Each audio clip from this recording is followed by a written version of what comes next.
on America's campus degree. Speech that is protected by the First Amendment can still contribute to a hostile environment, and universities are obligated to do something about it. Universities can choose to hire anti-Semitic faculty, welcome students with a history of anti-Semitism, accept certain foreign funding, and let the behavior of anti-Semitic unions go unchecked. But we will see today they do so at their own risk. While I appreciated our discussions with the presidents and chancellors yesterday in my office, and I sincerely appreciated it, especially in light of the change in schedule that forced your changes in schedule as well. It is time for clear action on your campuses that can be quantified and can be exemplified to the watching world around. With that, I yield to the ranking member, my friend from Virginia, for an opening statement. Thank you, Mr. Chairman, and thank you to our witnesses for being with us today. Let me begin by acknowledging the seriousness of today's hearing topic. Combating anti-Semitism, like all forms of hatred and bigotry, must be a moral and civic priority. But I'd be remiss if I did not point out that this is our 9th hearing on anti-Semitism in 18 months. Also note that since this committee's first anti-Semitism hearing in December 2023, we have not held a single hearing addressing racism, xenophobia, sexism, Islamophobia, or other challenges affecting other student groups on American college campuses.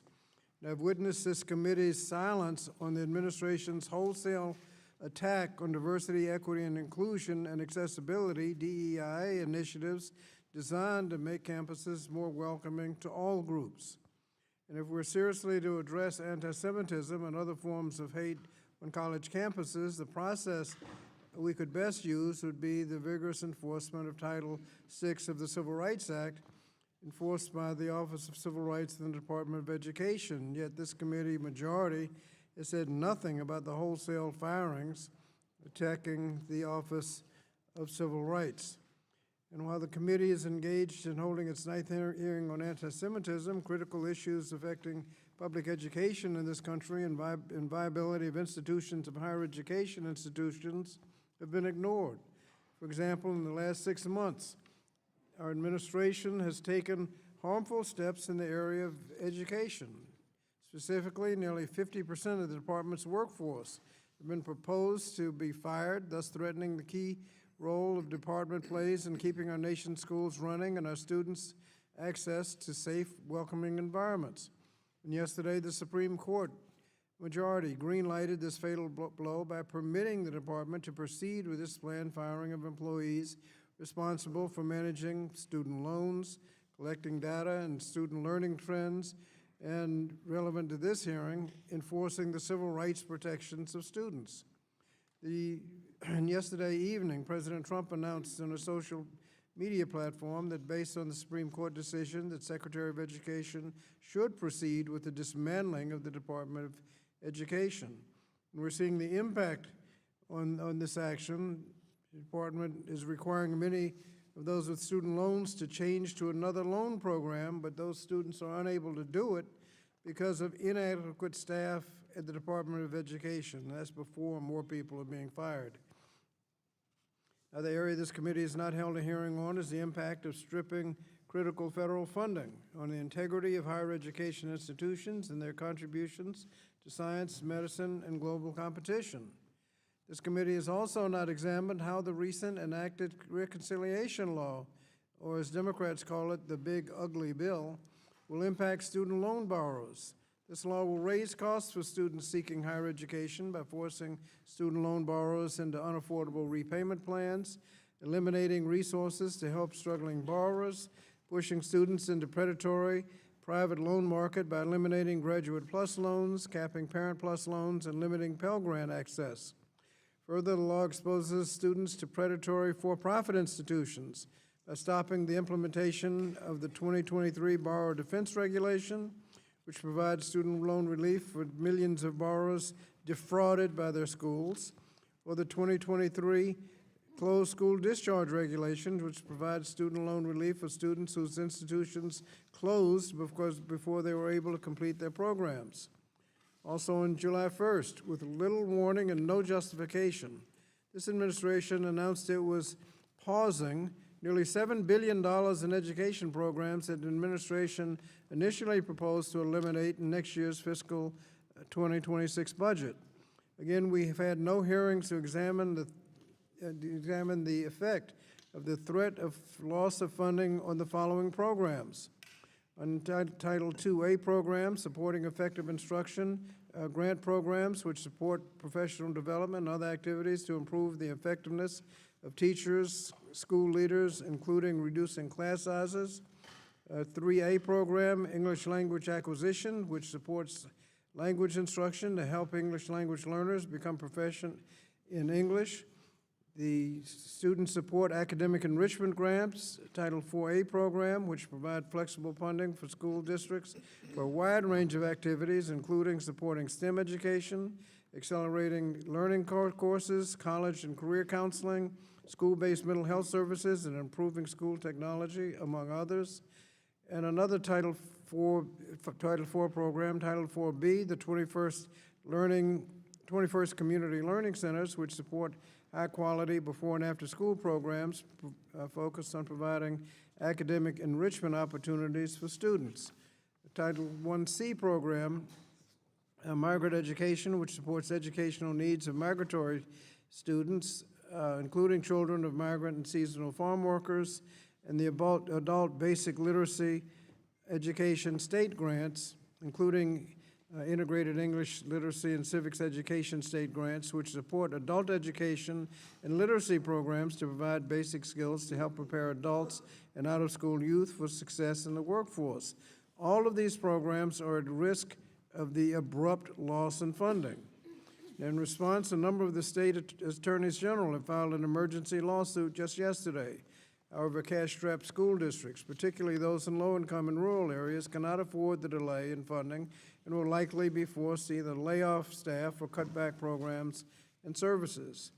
Now, we should be having hearings hearings to support and strengthen our learning institutions. We should be insisting that the Department of Education not abdicate its responsibility to ensure that all students are afforded safe, quality, and equitable education, regardless of their race, gender, immigration status, socioeconomic status, religion, or disability status. We should call on the officials from the Office of Civil Rights at the Department of Education to testify and ensure that they are implementing their longstanding duties to investigate, monitor, and provide resources to victims of potential civil rights violations, and they are enforcing the laws that fight anti-Semitism.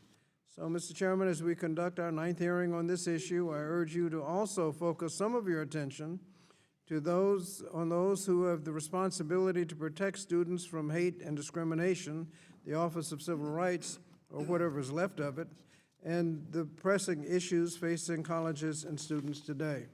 With that, Mr. Chairman, I yield back the balance of my time. I thank the gentleman. Pursuant to Committee Rule 8C, all members who wish to insert written statements into the record may do so by submitting them to the committee clerk electronically in Microsoft Word format by 5 p.m., 14 days after this hearing. And without objection, the hearing record will remain open for 14 days to allow such statements and other extraneous material noted during the hearing to be submitted for the official hearing record. I'll now turn to the introduction of the 4 witnesses. Our first witness is Dr. Robert M. Groves, the interim president of Georgetown University, right here in Washington, D.C. Welcome. Our second witness is Dr. Felix V. Matos Rodriguez, the chancellor of the City University of New York in New York City. Welcome. Our third witness is Matt Nozanchuk. I hope I got close on that. A principal for Matnos Strategies and former Deputy Assistant Secretary, Office for Civil Rights, U.S. Department of Education in Washington, D.C. Welcome. Our last witness is Dr. Richard K. Lyons, Chancellor of the University of California at Berkeley in Berkeley, California. Welcome. We thank the witnesses for being here today. Pursuant to committee rules, I would ask that you each limit your oral presentation to a 3-minute summary of your written statement. The clock will count down from 3 minutes as committee members have many questions for you, and we would like to spend as much time as possible on questions. Pursuant to Committee Rule 8D and committee practice, however, we will not cut off your testimony until you reach the 5-minute mark. I would like to remind the witnesses to be aware of their responsibility to provide accurate information to the committee. I'll first recognize Dr. DeGrose for your testimony. Chairman Wahlberg, Ranking Member Scott, members of the committee, since 1789, as the first Catholic and Jesuit U.S. university, Georgetown's religious beliefs have demanded the absence of anti-Semitism and other hatreds. Indeed, the Church has directed the Jesuits to foster dialogue across all religions. Therefore, any hatred or fear among our students destroys that dialogue. Anti-Semitism is incompatible with living our mission, and the same applies to Islamophobia and racism. Hence, we try to react quickly to threats on collaboration. On October 8th, a day after the Hamas attack, Georgetown condemned it, one of the first universities to speak out. Similarly, we try to act quickly to student conduct violations, but have learned that we need to adapt to changing circumstances almost continuously. Addressing interfaith conflict has been aided by the largest set of full-time religious leaders at any U.S. research university at Georgetown. Since 1968, a full-time Georgetown rabbi, but also Jesuit and Orthodox priests, Protestant ministers, an imam, a director of Dharmic life, and Hindu spiritual advisor. We've also built academic units, the Center for Jewish Civilization, a Center for Muslim Christian Understanding, and the Berkeley Center for Religion, Peace, and World Affairs, among others. We also try to carry out the Jesuit mission globally, now working in 16 different countries around the world. This has taught us the need to respect laws of other countries and their cultures, despite disagreeing with some of their government's policies. For example, in 2005, we brought Western Jesuit education and international affairs to Qatar. There, nearly 70% of our students are women, a group with historically limited access to education. There, we have full control over the curriculum, admissions, faculty hiring, and research activities. At Georgetown, non-U.S. financial support is accepted only to fulfill our long-standing mission, but never to alter it. Given our Jesuit values, we expose students to different viewpoints on the Middle East. In addition to speakers on Gaza, we've hosted IDF soldiers, families of Israeli and Palestinians who've lost their lives, families of U.S. hostages in Gaza. Georgetown is not perfect, and as events evolve, we've had to clarify rules of student behavior. But since October 7th, Georgetown has not experienced an encampment, physical violence, cancellation of commencement activities, or city police activities. Thank you, Mr. Chairman. Thank you. I now recognize Dr. Matos Rodriguez for your testimony. Thank you, Chairman Wahlberg, Ranking Member Scott, and members of the committee. Thank you for the opportunity to testify at this important hearing. I am Felix Matos Rodriguez, and it's a privilege to serve as the Chancellor of the City University of New York and to represent our institution here today. This committee has highlighted the alarming rise in anti-Semitism on university campuses. Our university has not been immune, but let me be clear. Anti-Semitism has no place at CUNY. I share your commitment to identifying and addressing the underlying factors instigating anti-Semitism on campuses. In fact, I have confronted anti-Semitism since the moment I became chancellor in 2019. CUNY is a unique institution. We are the nation's largest urban public university. We are comprised of 26 campuses spread across New York City's 5 boroughs. We serve nearly 200,040 degree-seeking students and employ 40,000 people.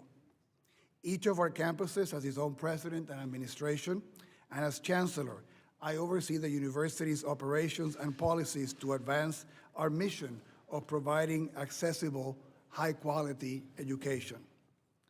Our annual in-state tuition, which is under $5,000 for community colleges and under $7,000 for senior colleges, remains among the most affordable in the nation. Due to our focus on affordability, educational quality, and meaningful job opportunities for our students, we have been recognized as a powerful engine of social mobility. We are proud that we propel more students into the middle class than all Ivy League schools combined. The size and scope of our community also comes with challenges, and we confront this head-on, including the unacceptable rise in anti-Semitism. Those challenges only grew more pronounced after the horrific terrorist attack on Israel on October 7th of 2023. And although our response has not always been perfect, our commitment to this important work has never wavered. Our commitment to the safety of the members of our Jewish community and to our entire community is non-negotiable. I have been committing to forging deep ties with Jewish organizations on our campuses and have invested nearly $2 million to educate our community to combat hate and anti-Semitism. I have created a center to centralize and improve CUNY's anti-discrimination policies, made Title VI training mandatory, and launched our Constructive Dialogue Initiative, which is designed to help foster mutual understanding and combat hate. And I have made the safety of our Jewish students a top priority. I would like to highlight one example that I think encapsulates the challenges that we face and how we have learned from them. In the spring of 2024, an encampment disrupted City College campus during our spring break. In response, I secured emergency funding for increased security personnel. We ended the encampment with the help of the New York City Police Department, but not before damage was done to campus property. We learned from that experience, and we now have a zero-tolerance policy against encampments.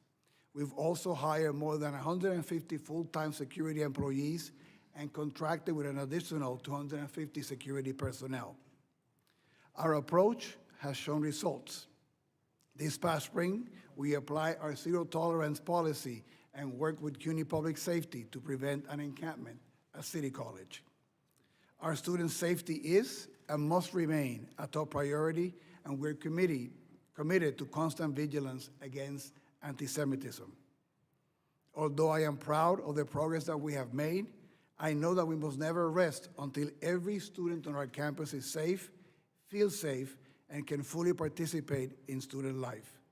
I hope to discuss in greater detail today during today's hearing the many efforts we've undertaken to combat anti-Semitism on our campuses and address its root causes. Thank you, and I look forward to your questions. Thank you. I recognize Mr. Nozanchuk. Simple to say it that way for your testimony. Good morning, Chairman Wahlberg and Ranking Member Scott. My name is Matt Nozanchuk. I'm a civil rights lawyer with a track record of fighting anti-Semitism in the Obama White House, at the Justice Department Civil Rights Division, and as a former Deputy Assistant Secretary in the Department of Education's Office for Civil Rights. I bring 3 key messages today. First, anti-Semitism in America and on campuses is real. Responding to it demands actions that are tailored to universities, properly implemented, and adequately resourced. Second, this administration's approach is contradictory and counterproductive. It includes the broad anti-democratic crackdown on foreign students, slashing funds for universities, disregarding the Title VI process, and gutting the office mandated to enforce the law while claiming to champion the fight against anti-Semitism. Third, Congress must fulfill its core responsibilities, meaningful oversight and adequate resources for effective solutions, not political theater that inflames campus climate and ultimately harms the students it claims to protect. My written testimony describes the unacceptable discrimination Jewish students face: social ostracism, verbal harassment, sometimes physical violence. In the classroom, faculty have targeted Jewish students who've responded by dropping classes, concealing their identity, or retreating from campus life. The bottom line is this: no students should be forced to choose between their identity and social acceptance. This includes their connection to a Jewish homeland, whether they express it through Zionism or generally identify as Jewish. When these problems persist, it's natural to demand forceful solutions and accountability. We have robust tools under Title VI. The most effective investigations, OCR launched an unprecedented number following October 7th, result in detailed, monitored resolution agreements obligating schools to take verifiable action. They include, for example, climate surveys, mandatory training, and ensuring all complaints get addressed promptly and effectively. Here's what one campus Hillel director said about change from his campus's agreement. Jewish life has improved remarkably. Jewish students now receive responses to bias incidents within 24 hours. The Hillel Center reported a 40% increase in daily usage. Parents feel confident sending their children there. In short, Jewish life on campus is thriving. These agreements work. That's why OCR used them in anti-Semitism investigations during the first Trump administration. Proper enforcement creates meaningful, positive change. None of that is happening now. This administration boasts it is combating anti-Semitism while systematically dismantling the infrastructure needed to do it. They've gutted OCR, the office with the expertise and mandate to enforce Title VI, closing most of its regional offices and cutting staff in half. Thorough investigations are impossible. OCR dismissed over 3,400 complaints in just 3 months, an unprecedented number suggesting students in harm's way are being ignored. The administration relies on press reports rather than actual complaints from harmed students, sending ultimatums styled as notices of violation, riddled with inaccuracies and political hyperbole. The current approach reminds me of the Wizard of Oz, projecting an intimidating, demanding, and illusory image of action. But here, the man behind the curtain cancels funds for civil rights enforcement and cancer research. Fighting anti-Semitism is actually the camel's nose under the tent for ideological assaults on universities that have undertaken extensive efforts to address the problem. Even the Wall Street Journal editorialized that the administration is overstepping its authority by imposing sweeping conditions on funds that weren't spelled out by Congress and shooting first and investigating later. An administration committed to strengthening enforcement against anti-Semitism invests in responsible offices and critical personnel. It doesn't shutter agencies and fire staff. Many leading Jewish community voices and a majority of American Jews reject the false choice between confronting anti-Semitism and upholding democracy. Our safety as Jews has always been tied to the rule of law and protection of rights for all. Anti-democratic actions taken in our name don't make Jews safer, they make us targets. Harming universities makes everyone less safe, including Jews. Congress has a choice: continue down this destructive path, gutting enforcement capacity Congress created and funded, or return to evidence-based solutions. Restore regional offices and OCR funding to at least $200 million. Rehire experienced staff who know how to investigate cases. Every day we delay, Jewish students hurt unnecessarily, but every day offers an opportunity to choose effective action over ideological assaults. Support, don't weaken the institutions charged with protecting students. Thank you. I look forward to taking your questions. Thank you. I recognize now Dr. Lyons for your testimony. Good morning, Chairman Wahlberg, Ranking Member Scott, and members of the committee. I'm Rich Lyons, and I just finished my first year as Chancellor of UC Berkeley. Thank you for inviting me to discuss Berkeley's efforts to combat anti-Semitism and support our Jewish community. Berkeley unequivocally condemns anti-Semitism. Our commitment to our Jewish students, colleagues, and community is unwavering. Since well before the horrific terrorist attacks of October 7th, Berkeley has been partnering with our Jewish community to combat anti-Semitism and foster a vibrant Jewish life. I am the first to say we have more work to do. Berkeley, like our nation, has not been immune to the disturbing rise in anti-Semitism. And as a public university, we have a solemn obligation to protect our community from discrimination and harassment while also upholding the First Amendment right to free speech. After a year as chancellor, I can confidently say that Berkeley is committed to meeting this challenge. We have adopted new initiatives these are designed to curb anti-Semitism by confronting the rise in hate directly. I work in close collaboration with my Chancellor's Advisory Committee on Jewish Life, with the Berkeley Center for Jewish Studies, and our pioneering anti-Semitism education initiative. These programs help us recognize and confront anti-Semitism, support the Jewish community, and navigate the complexity of lawful protest versus harassment. We recently instituted new anti-Semitism training for all incoming students. And we continue to invest in new security and safety measures to strengthen compliance with campus rules. These are just some of our new initiatives. We continue to work with our Jewish community to respond to the ignorance at the heart of this deplorable hatred. I'm proud of Berkeley's long history and vital contributions to our nation's success. Our mission requires that we strive for a campus where all people feel safe and respected. That same mission enables our research to advance the health and well-being and security of the American people. That mission allows Berkeley to lift more students further up the economic ladder than any other university. Our undergraduates create more funded new businesses than any other university in this country. As a public institution, Berkeley has a solemn obligation to protect the quintessential American value of free speech. This obligation does not prevent us, let me repeat, does not prevent us from confronting harassment and discrimination in all its forms, including anti-Semitism. I look forward to answering any questions you may have. Thank you. Thank you to each of our witnesses.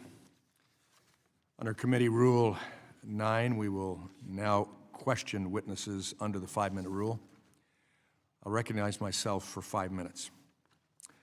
Let me ask the college and university leaders this first question. I'd like you to define Semitism, or define anti-Semitism as understood by, in your case, Dr. Groves, Georgetown University in all its campuses. Thank you. We define anti-Semitism as hatred of the Jewish people and all of the behaviors that might be connected with such hatred. Thank you. Dr. Matos Rodriguez. Yes, thank you. What is CUNY's definition? Thank you. Anti-Semitism is hatred or prejudice against Jews or individuals who are perceived to be Jewish. Thank you. Dr. Lyons, similarly. Your microphone. I define anti-Semitism as hatred or discrimination against Jewish people. Okay. Thank you. Appreciated the fact that each of you were able to quickly define it and simply, at least for your institution as you understand it. Chancellor Matos Rodriguez, does CUNY have an anti-Semitism problem, yes or no? We are not immune from the anti-Semitism. It is something that I've been committed to working since 2019. Without objection, I'd like to enter into the record the testimony of dozens of CUNY students who have experienced severe anti-Semitism on campuses. Hearing no objection, they will be entered. How many Jewish students have transferred out of CUNY since October 7th, 2023? I don't have that information, Chair. Be good information to get. How many anti-Semitism complaints has CUNY received system-wide since October 7th, 2023? We have received in 2024 68 complaints of anti-Semitism. On the current year, 2025, we have 16. Thank you. How many students has CUNY suspended or expelled for anti-Semitic conduct since October 7th, 2023? We have, over the last 2 years, disciplined 18 students for anti-Semitic conduct, and we have disciplined another 25 for inappropriate behavior in protests, demonstrations, or rallies. Thank you. Chancellor, you have referred to the IHRA definition of anti-Semitism as a vital resource. Does that mean university officials are employing this definition to determine what constitutes anti-Semitism across the CUNY system? Thank you for your question, and that is correct. And we've added in our training for all the individuals who participate in the investigations on our campuses, the ones who were hired in this year received new training which includes using the definition as stipulated by OCR, and is also part of refreshing courses that we have for all personnel in addition to public safety officers. Does CUNY have any anti-Semitic faculty? We have faculty that might conduct themselves in anti-Semitic behavior, and we have no tolerance for it, and we're clear about the expectations to follow all our rules and policies, and if any individual breaks those rules, they will be investigated and the appropriate disciplinary action will be taken if warranted. How many Zionist professors has CUNY hired since October 7th? We do not track the hiring of faculty in terms of ideology or things of that nature, so I wouldn't be able to tell you that information. But you're able to tell us that you had anti-Semitic professors. Well, that is based on some of the disciplining and behavior that we had in some of the campuses. So, Without objection, I'd like to enter in the record a complaint filed by Hunter College Jewish Studies Chair Leah Garrett against CUNY alleging a hostile workplace environment. Without objection, I hear none. That will be submitted. While Dr. Garrett was suffering under CUNY's indifference to anti-Semitism, in February 2025, Hunter College posted a job announcement looking to hire a Palestinian studies professor well-versed in settler colonialism, genocide, and apartheid. As you know, Hunter College was forced to edit this anti-Semitic job description. Did Hunter College still hire people for this position?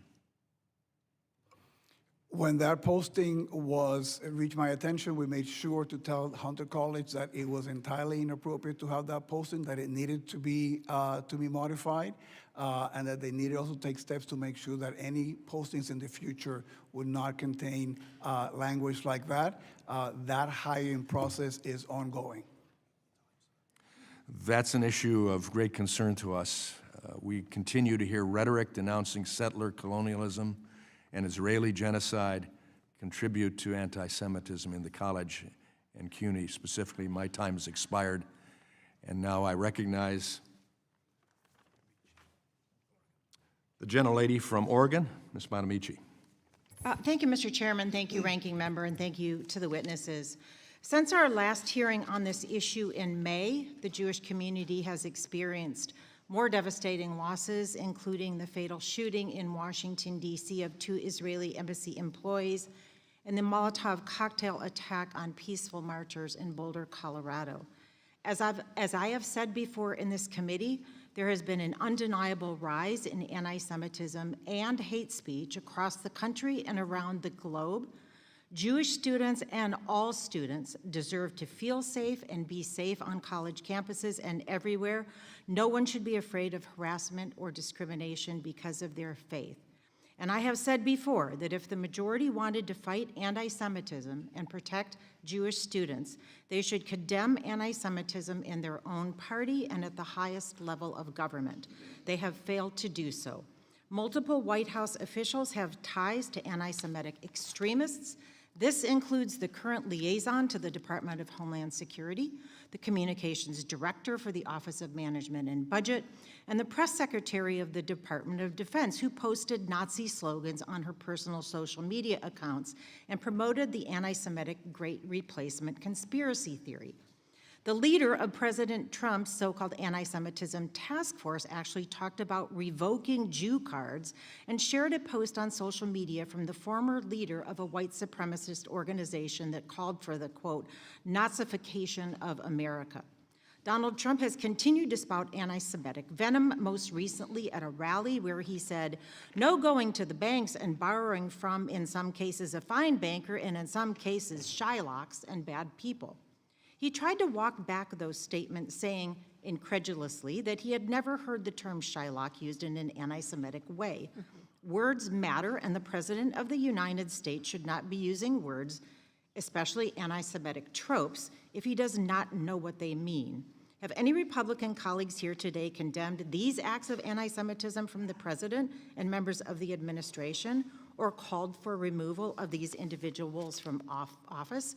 No, because that would require real and meaningful commitment to rooting out anti-Semitism from the top down. Instead, my colleagues are weaponizing the real problems of the Jewish community, a community I am an active member of, in furtherance of their attacks on and plans to defund colleges and universities. As members of this committee, we sit with the responsibility of enacting policies that best educate our youth, and this ongoing attack on higher education is shameful. As Mr. Nozenchek so compellingly testified, combating the rise of anti-Semitism on college campuses requires investing in the Office for Civil Rights, an agency dedicated to investigating and resolving civil rights violations, including anti-Semitic incidences at schools and universities. But instead of supporting that office, Secretary McMahon has already fired about half of OCR's staff and closed 7 of their 12, more than half of their regional offices. Republicans have said nothing. In the past months, what's left of OCR dismissed a staggering more than 3,400 cases, but again, Republicans say nothing. Meanwhile, the Department of Justice recently slashed hate crime prevention grants, claiming they do not align with the administration's priorities. Will my Republican colleagues stand against the ongoing attacks on the Office for Civil Rights? And what about the hate crime prevention grants? Will any Republican colleagues advocate for these funds to be reinstated? Of course not. That would be real action. Why do that when we can create another political sideshow instead?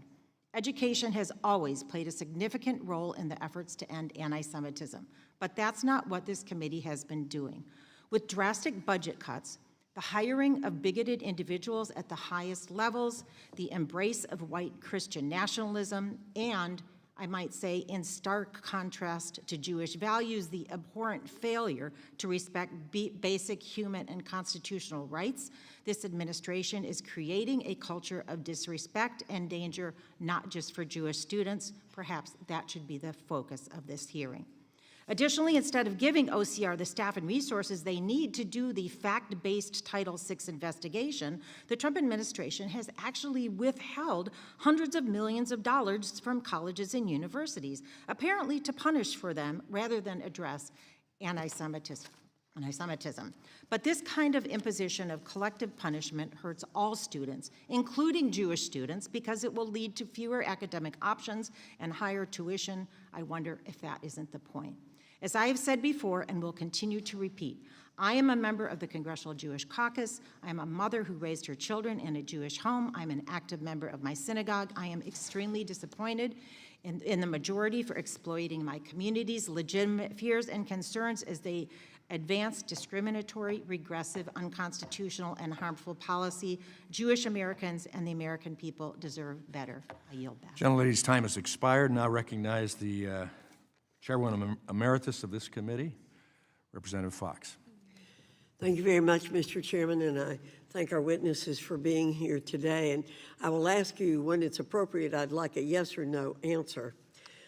Dr. Matos Rodriguez, CUNY's Faculty and Staff Union, the Professional Staff Congress, or PSC, has passed multiple resolutions that support the anti-Semitic BDS movement. Do you support forcing Jewish faculty and staff to be represented by a union that endorses BDS? Yes or no? Thank you. I have repudiated BDS and have said that there's no place for BDS at the City University of New York. So you didn't give me an answer, yes or no. So I have to assume it's no. Yes, excuse me. In 2021, the EEOC substantiated a claim by a Jewish CUNY professor that the PSC discriminated against him and other Jewish professors because of their religion. What disciplinary action did you take against those responsible? Again, I am, that case of the EEOC, we thought it was entirely inappropriate to discriminate against any member of our community, and that was a matter taken by the EEOC. And so no disciplinary action. You didn't state a disciplinary action. Not to my knowledge.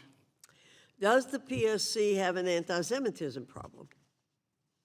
Yes or no? The PSC does not speak for the City University of New York. We've been clear on our commitment against anti-Semitism and against BDS.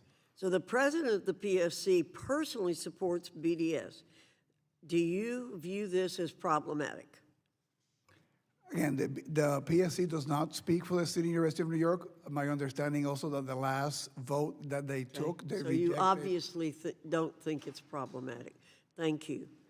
Dr. Groves, after the U.S. Successfully struck Iran's nuclear infrastructure, one of the professors at Georgetown Center for Muslim-Christian Understanding, Jonathan A.C. Brown, said, quote, "I hope Iran does some symbolic strike on a base." Is this person really suited to be educating the next generation of American diplomats? Thank you for the question. Within minutes of our learning of that tweet, the dean contacted Professor Brown. The tweet was removed. We issued a statement condemning the tweet.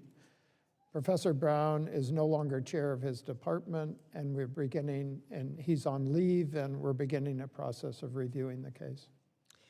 So he's been making similarly appalling statements for years, but he has been kept around for years. So you are now investigating and disciplining him from what you've said. Yes, Congresswoman. Thank you. Dr. Lyons, several UC Berkeley faculty and staff have made anti-Semitic remarks and justified Palestinian terrorism. In February 2024, history professor and chancellor's chair Usama Makdisi tweeted, "I could have been one of those who broke through the siege on October 7, referencing an article that praised Hamas terrorists and denied reports of sexual violence against Israeli women in 2017. Continuing lecturer Hatim Bazian, co-founder of Students for Justice in Palestine, posted anti-Semitic tweets, including one depicting a stereotypical ultra-Orthodox Jew with the statement, "Mom, look, I is chosen. I can now kill, rape, smuggle organs, and steal the lands of Palestinians. Yah." An October 2023 survey found 85% of Jewish students felt UC Berkeley had not adequately addressed their safety concerns. Understandable given the conduct of some university personnel. Dr. Lyons, do you condone the statements made by these Berkeley employees? I'm unable to comment on the discipline of an individual faculty or a comment of an individual faculty. What I can say is that you mentioned several different phrases in different events. So separate from the people that you're mentioning, if I heard or saw some of those statements, I would both view them as objectionable, if not reprehensible, and I would also immediately report it, and I would also have empathy for our Jewish community. So what are you doing to make reforms to your hiring practices to see that you don't bring people like that onto the campus in the future? Let's make the answer brief. The time has expired. We use when hiring faculty. We use academic standards to hire faculty. We don't use ideological conditions to hire faculty. Well, obviously, your academic standards have been failing you, and I'd look for other standards if I were you. Thank you, Mr. Chairman. Gentlelady's time has expired. I now recognize the gentleman from California, Mr. Takano. Thank you, Mr. Chairman. Thank you to witnesses for being here. Mr. Nosenchuk, in your time with the Department of Education's Office of Civil Rights, you helped to lead the most resolutions of anti-Semitism cases in OCR's history. Congratulations on that. In your experience, is a committee hearing such as this an appropriate venue to determine whether an individual school has violated Title VI laws? Thank you for the question. Title VI investigations are very fact-intensive. When they're opened, OCR investigators go onto a campus and speak with people, look at documents. It is not a inquiry into whether any specific word is anti-Semitic, but it's a holistic determination as to whether there was harassment or hostile environment that violates Title VI. So it's fairly non-political, dry, fact-intensive inquiry. Yes, non-political. Okay. The Trump administration has made a lot of commitments to combating anti-Semitism on college campuses. Is the current Office of Civil Rights, or OCR, equipped to fulfill those promises? From what I understand, Congressman Takano, it is not. As I noted in my testimony, the staff has been cut by half. I understand that now the average caseload for the investigators remaining is 200 cases per person, and it's very important to note that of the 7 of 12 regional offices that were eliminated, those were the offices where the greatest expertise was for investigating and bringing to resolution the anti-Semitism cases that we resolved. And as I said, we resolved a record number of 5 times more than the first Trump administration. So in your experience, pursuing anti-Semitism charges or claims, determining whether or not those anti-Semitism did occur, or any form of discrimination under Title VI, it's a time-intensive and staff-intensive process. Yes, absolutely, and it's not simply determining whether there was an instance of anti-Semitism, but it's determining whether the instances that occurred rise to the level of harassment or hostile environment such that Title VI has been violated. Thank you. OCR has dismissed over 3,000 civil rights complaints between March and June of this year. Mr. Nosenchuk, what is the difference between conducting investigations based on press reporting and external sources, as the Trump administration is doing, and doing a process-based Title VI investigation that's based on specific complaints filed, as was the practice of past administrations? Thank you for the question. I think the best illustration of that is actually in a U.S. News and World Report opinion piece that a student at Harvard, Sarah Silverman, just published yesterday. She wrote that she had had her mezuzah stripped off of her doorpost. It was one instance of individual discrimination that was detailed in the Harvard Notice of Violation, and the administration did not even talk to her about what had happened. So relying on press reports, relying on broad statements or perceptions is not how Title VI is supposed to work. Again, it's looking at the anti-Semitic discrimination has occurred and then determining whether it has risen to the level of hostile environment, determining whether Jews have been targeted unlawfully. Thank you. Have the Trump administration's actions made campus more safe or less safe for students who are victims of anti-Semitism? Based on everything I'm hearing from Jewish students, including the one whom I just mentioned, it's making campuses less safe. Mr. Nosenchuk, Republicans claim that certain institutions of higher education like Georgetown are subjects of foreign influence that radicalizes their students. As a former federal government employee, you've taken a number of ethics trainings in your own career. Which would you say is an example of undue foreign influence? A long-standing 2-decade academic partnership with a foreign country that serves to build diplomatic partnerships, or B, a $400 million luxury plane gifted to the President of the United States by a foreign government for his personal use? Thank you for the question, Congressman. I would say there are rules for transparency and reporting that pertain to funding from foreign governments to universities, and those, I believe, need to be followed. Thank you. Well, the majority uses hearings like this one to rail against foreign influence, while their own administration routinely violates clear ethics boundaries with foreign governments. They have turned this hearing room into a kangaroo court where they spend our time litigating a predetermined outcome to do nothing, actually to help Jewish students, just make public theater out of legitimate pain. This scorched earth warfare against higher education will endanger academic freedom, innovative research, and international cooperation for generations to come, and I yield back. Thank the gentleman. His time has expired, and now recognize the gentleman from Pennsylvania, Mr. Thompson. Oh, thank you, Chairman. Dr. Groves, well, first of all, once again, thank you for the care at Georgetown University Hospital that I received with some treatments. Just very impressed there. Dr. Groves, recently something did come to my attention, and I want to see if you're aware of it. Are you aware that in 2024, flyers designed to mimic eviction notices were placed on Jewish students' dormitory doors on your campus, falsely accusing Israel of genocide and ethnic cleansing? I am aware of that. This was during move-in weekend for our new students.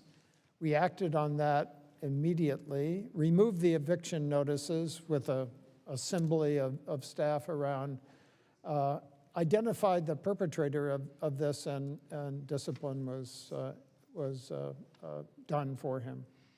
Very good. So obviously this violates the Georgetown policy. This was abhorrent. And for the students who saw this and were hurt by this, we apologize as a university. This is intolerable at Georgetown. We cannot have this sort of behavior. Well, thank you for taking that action, and thank you for taking the disciplinary action. Incredibly important. Dr. Groves, does Georgetown employ any anti-Semitic faculty members or fellows? We have faculty that have the range of opinions on every issue facing humankind.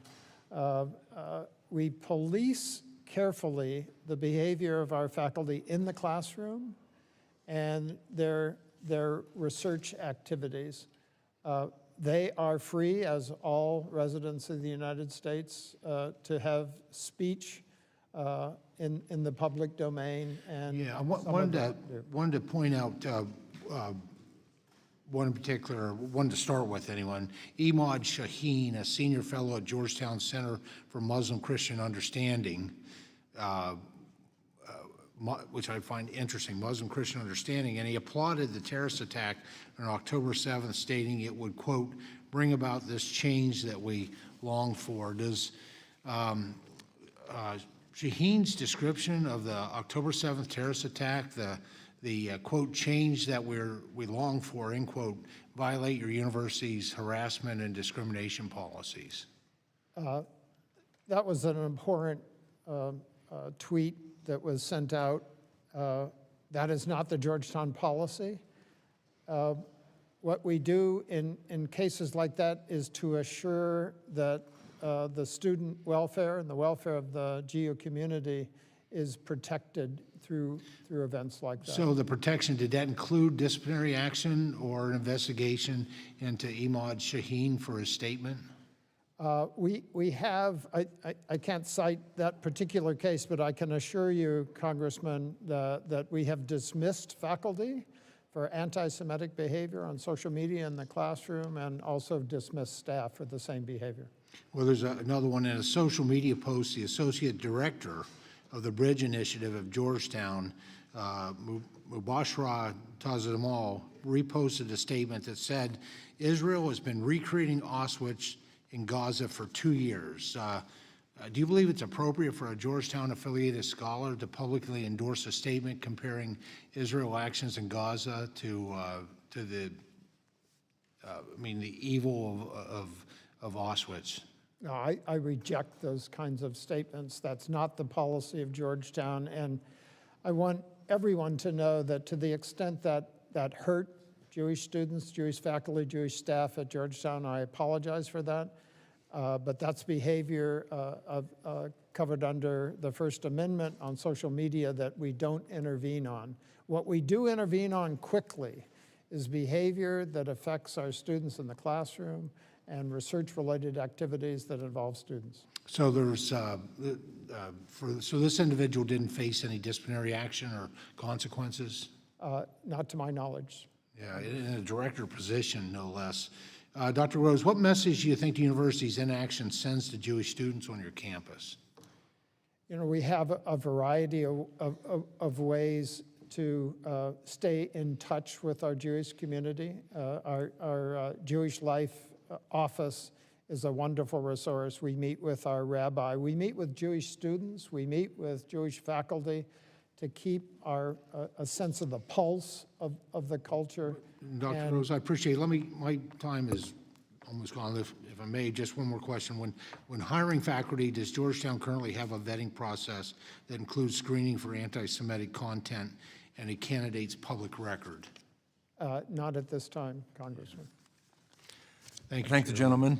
Time has expired, and now recognize the gentlelady from North Carolina, Ms. Adams. Thank you, Mr. Chairman, and thank you to the witnesses for being here today. Let me start with something that shouldn't need to be said, but it must be said clearly. Anti-Semitism is real, it's rising, and it has no place on our campuses. We have a responsibility to make sure that every student, Jewish, Muslim, Black, brown, or otherwise, feels safe and respected where they live and where they learn. And that means calling out hate when we see it. It also means upholding the civil rights protections that have long protected our students from discrimination. Now, I spent over 40 years as a professor, and what I know is this. Classrooms are where we ask questions, where we challenge each other, and yes, sometimes where we disagree. But I'm concerned about what I see happening here. Because instead of solving a problem, we're watching some try to use anti-Semitism as a reason to go after higher education. I've heard it in this committee that DEI is to blame, that foreign scholars are a threat, that faculty ought to be punished for their views. But I'll tell you, we don't need political scorecards. We need real solutions, and that means following the law. It means fully funding the Office of Civil Rights, not hollowing it out. And let's not forget, as we sit here today, holding this hearing, the department mandated funding from our K-12 schools. That's money for students, for teachers, after-school programs, and for communities already stretched thin. So my question, Chancellor Lyons, thank you for being here.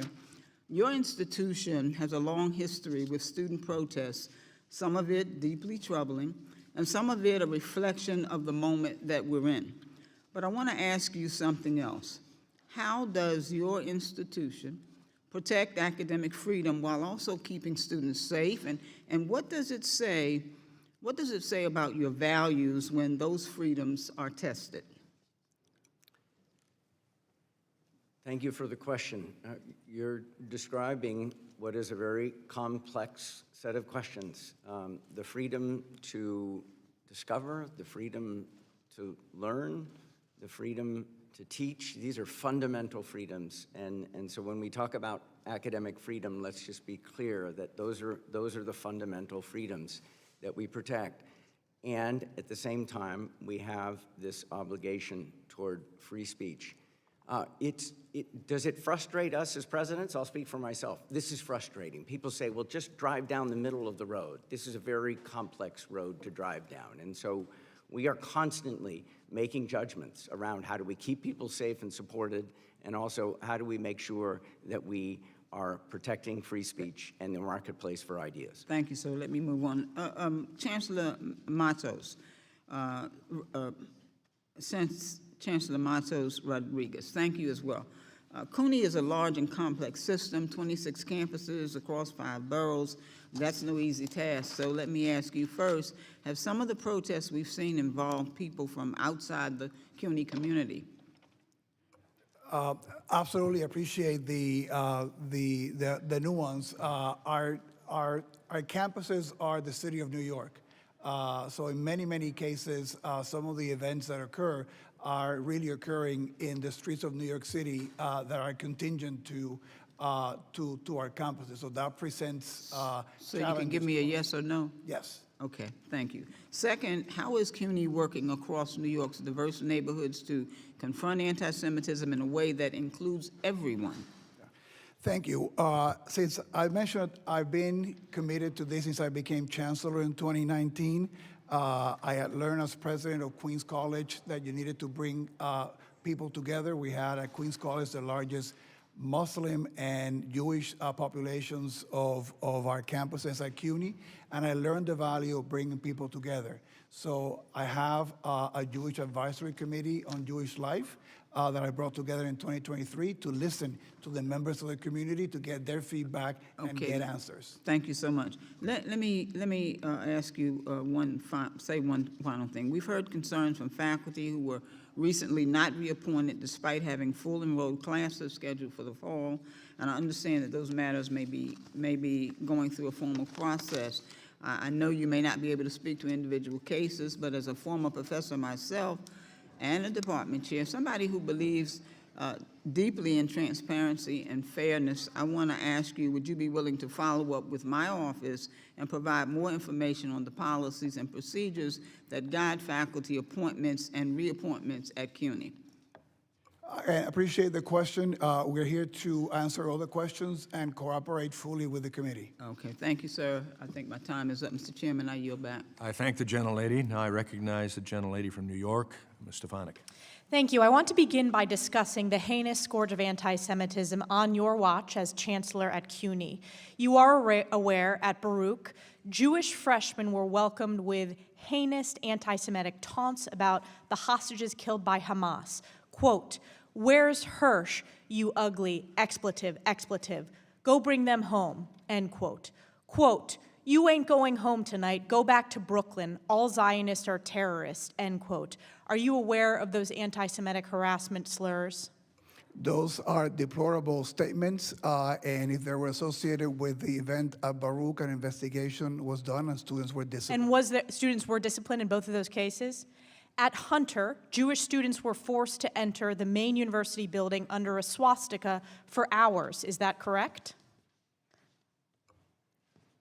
My understanding of that is that the swastika was placed outside, and we have a custom of erasing all such deplorable symbols. In that particular case, there was a delay because it had to be referred to the NYPD for the anti-hate investigation. Let me remind you of this particular case because that's not according to your own staff. In fact, the Hunter College Director of Jewish Studies emailed university leadership requesting that the swastika be taken down. And instead, this was the response for everyone to see. Apologies, but it is not that simple. Is that the position of CUNY?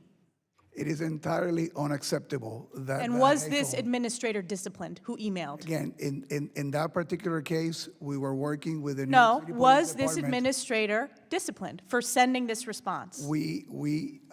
Any case that we have will investigate and the appropriate action will be taken. So what was the appropriate action taken against this administrator in this case? In this case, as I mentioned to you, we are working with the New York City Police Department. So no that disciplinary indicated- action has been taken by CUNY?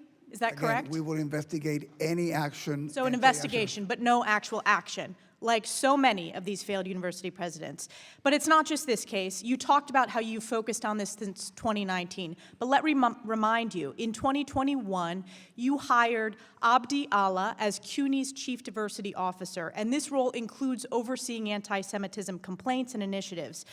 Were you aware at that time that this senior administrator you hired was previously employed Chairman, I by have a CARE, parliamentary inquiry. the Council on American Islamic Relations? Gentlelady will suspend. My time, can what you is hold the the- time? It was We'll hold it- 2:25. We'll hold the time. Does the committee have a policy on publicizing people's personal emails? This is a university administrator's email. Email addresses? No, we don't have a policy, I'm told, on that, and again, this is at the university. This is a university email, a public university in the state of New York. Following up at 2:25, which my time is, I'm referencing the CUNY Chief Diversity Officer, who you hired in 2021. They were previously employed by CARE, the Council on American Islamic Relations. Is that correct? So she was hired to be the Chief Diversity Officer at the central office with no responsibility over cases that have to deal with students or faculty. But yet, you were aware that she was previously employed by CARE. Again, I was not directly responsible for that. Even though she was the Senior Chief Diversity Officer? As I mentioned to you, I was not directly responsible for that hire. So is it okay, from your perspective, obviously it is, to have a former employee of CARE? Let me remind you, CARE was a co-conspirator in a terrorist financing case and has ties to Hamas, a designated terrorist organization. Is she currently still employed by CUNY? She is. There you go. So no action, just words here today. Even further, and by the way, her salary is paid for by the New York taxpayers, correct? We have the expectations of total professionalism and compliance with all the rules and policies of CUNY. Any employee that breaks our policies or our rules will be investigated. But it obviously Action doesn't will be break taken. CUNY's rules to have a senior employee who was previously employed by a terrorist-affiliated organization. That is unacceptable to New York taxpayers. It is unacceptable to American taxpayers. But it's not just that. Are you familiar with CUNY Clear? This is the clinical arm of CUNY School of Law. CUNY Clear, I'm not familiar with them. Well, I will remind you, the CUNY Clear founder and professor is the head of Mahmoud Khalil's Legal Defense Fund, for the Legal Defense Fund of Mahmoud Khalil. And I'll remind you who Mahmoud Khalil is. This is the chief pro-Hamas agitator that led to the anti-Semitic encampments at Columbia, the rioting and violent takeover of Hamilton Hall, the harassment and physical assault of Jewish students. And we do not condone any kind of anti-Semitism. But you in our allow campuses. the head of the clinical legal organization and a professor to be the chief legal aide to Mahmoud Khalil and do his legal defense fund. Those decisions are made in the clinics, are made in the individual campuses. It goes up to you. You are the chancellor. Those decisions are made at So you the take no individual responsibility. campuses. I take responsibility for any behavior of our faculty. So or is this staff that acceptable? Is this anti-Semitic. acceptable? Any behavior that is anti-Semitic Is and this is in violation acceptable of our that the rules. legal defense fund for Mahmoud Khalil is the head of CUNY Clear? That's acceptable under your watch. We do have no tolerance for anti-Semitism on our campuses, and we've been very So will clear. this person be fired? Anybody that breaks our rules and our policies, there'll be an investigation, we'll investigate, and if there's any disciplinary action to be taken, we'll take it. Let me make a prediction. No disciplinary action. This individual is not going to be fired because it's all words, no action. You have failed the people of New York. You have failed Jewish students in New York State, and it is a disgrace. I yield back. Thank the gentlelady. The gentlelady's time has expired. I recognize gentleman from California, Mr. Desaulniers. Thank you. Chancellor, you want to have a few moments of my time to respond to that outrageous attack by my colleague? Again, thank you for the opportunity. I just want to make clear that the rules of the City University of New York apply to all our students, faculty, and staff.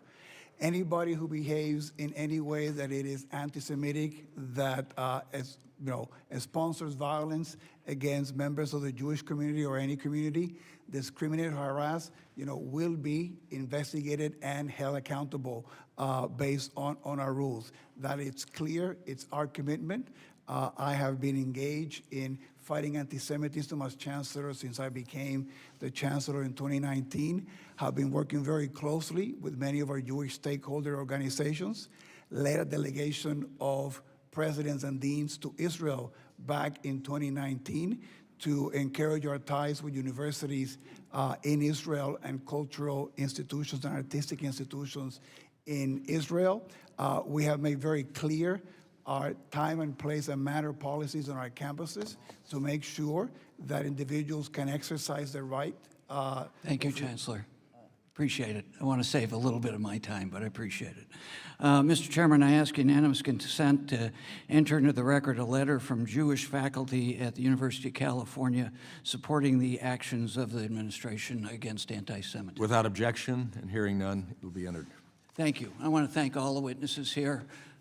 Dr. Groves, I want to start with you as a proud alumni of a Jesuit education where they taught us to service to others and lifelong learning. So thank you for your presentation. And you have an example of that Jesuit education with former member Moran, who's a proud graduate like myself of the College of the Holy Cross sitting behind you. Chancellor Lyons, it's always delightful to see you. I don't have the honor of representing the campus itself, but I like to say that I can look down on your campus from Grizzly Peak on my side of the district. I want to, first of all, mention that you are from the Haas School of Business, one of the best business schools in the country, hardly a hotbed of anything but excellence. So you as the dean of that school, it's sort of the stereotypes that we get into. It's a very big school with a lot of great programs. It's also can be proud of the fact that out of the University of California, Berkeley, there have been 59 Nobel laureates between alumni and faculty. I would also add, as a friend of the current rugby coach, it's also the home of 29 rugby championships. But could you talk about some of the things you've already mentioned that you've done, elaborate to any degree you'd like, about your involvement and your predecessors in trying to balance the First Amendment rights as a public university, the best public university in the country and arguably the best in the world, against hate and violence and anti-Semitism, which is no small feat? Well, thank you. I think a place to start is around what are so-called time, place, and manner rules. We encourage the expression of free speech on the Berkeley campus. That's an important part of a vibrant campus. It's an important part of a vibrant society. At the beginning, so I've been in my role for a year now, and we were very, very clear at the beginning of the year, across the whole UC system, I should say, certainly at Berkeley, tents are not allowed. Tents are not part of an expression of free speech. Were we tested? We were tested. We took them down immediately. There's a gate on the campus called Sather Gate. It's right in the middle.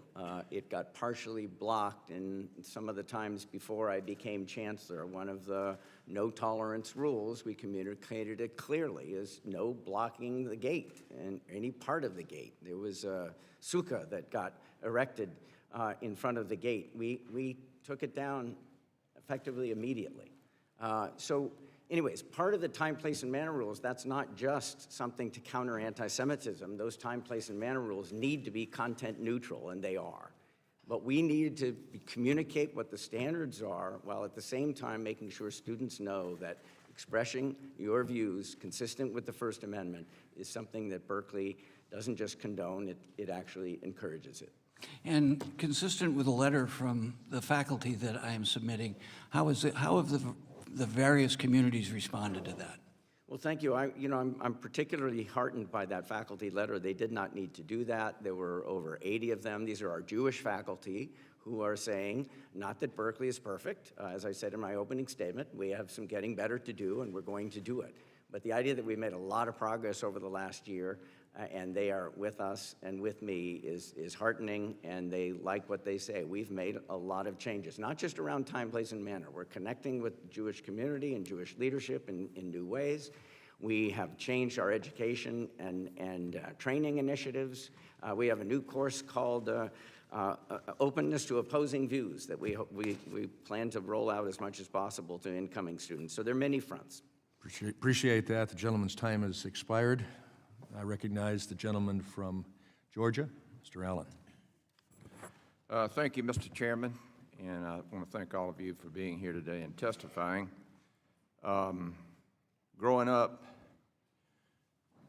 my parents basically ingrained in me the biblical definition of free speech. And that was, my mother always said, if you can't say something nice about somebody or your country, don't say anything at all. AI says, in a biblical context, free speech is not an absolute, unrestricted right.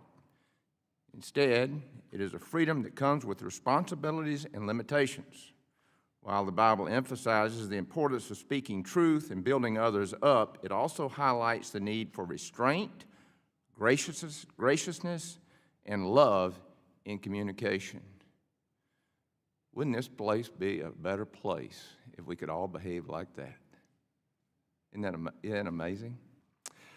So, I got to ask some hard questions. Dr. Groves, are you familiar with Francesca Albanese? Yes, I am.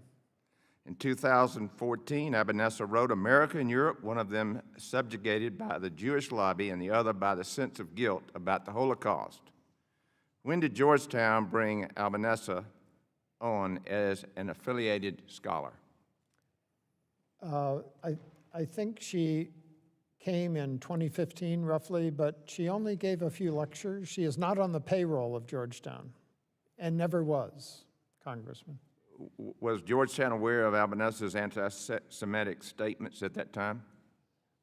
Not to my knowledge. That's the first I've heard of that statement. In the decades since, Albanese has continued to endorse terrorism and spread anti-Semitism. In that time, did Georgetown consider terminating its relationship with Albanese? I don't know the answer to that. Happy to follow up on whether that was a consideration, but she is not at Georgetown. She is not on the payroll, and she's not present on campus. Last week, the Trump administration sanctioned Albanese over her long track record of supporting terrorism and perpetrating anti-Semitism. Is Albanese still an affiliated scholar of Georgetown?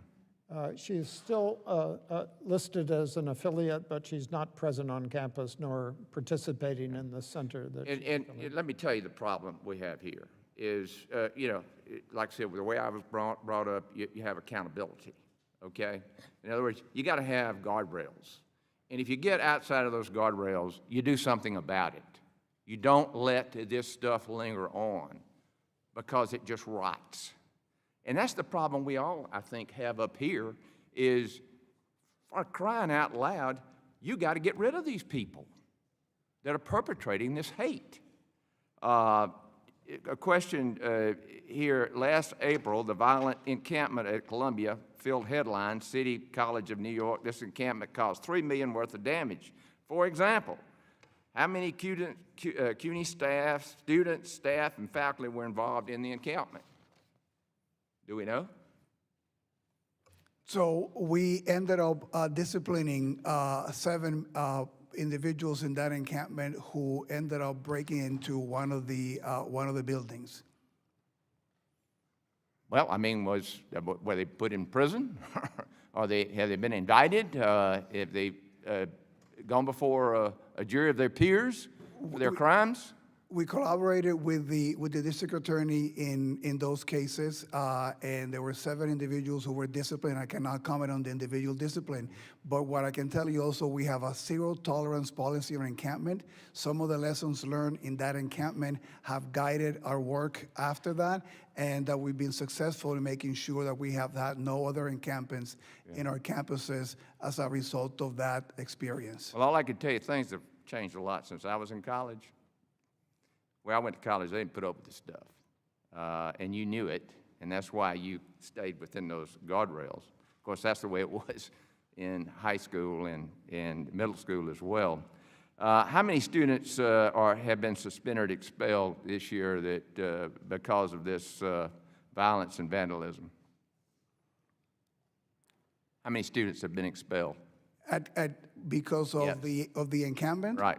we had 3 students of the 7 that were disciplined as a result of the. How about faculty? The encampment. There were 4. When you say discipline, what does that mean? I cannot comment on the individual cases. Discipline goes from reprimands, training, suspension, or termination, and we have terminated individuals in the faculty and staff for violating our policies on anti-Semitism. Well, the great thing about this country is you have the right to prove that you're innocent, but if you're guilty, you know what? You get fired. Okay? The gentleman's time has I yield back. expired. I now recognize the gentleman from New York, Mr. Mannion. Thank you, Mr. Chairman. Thank you to all the witnesses for being here today. The rise in anti-Semitism across the United States is profoundly troubling.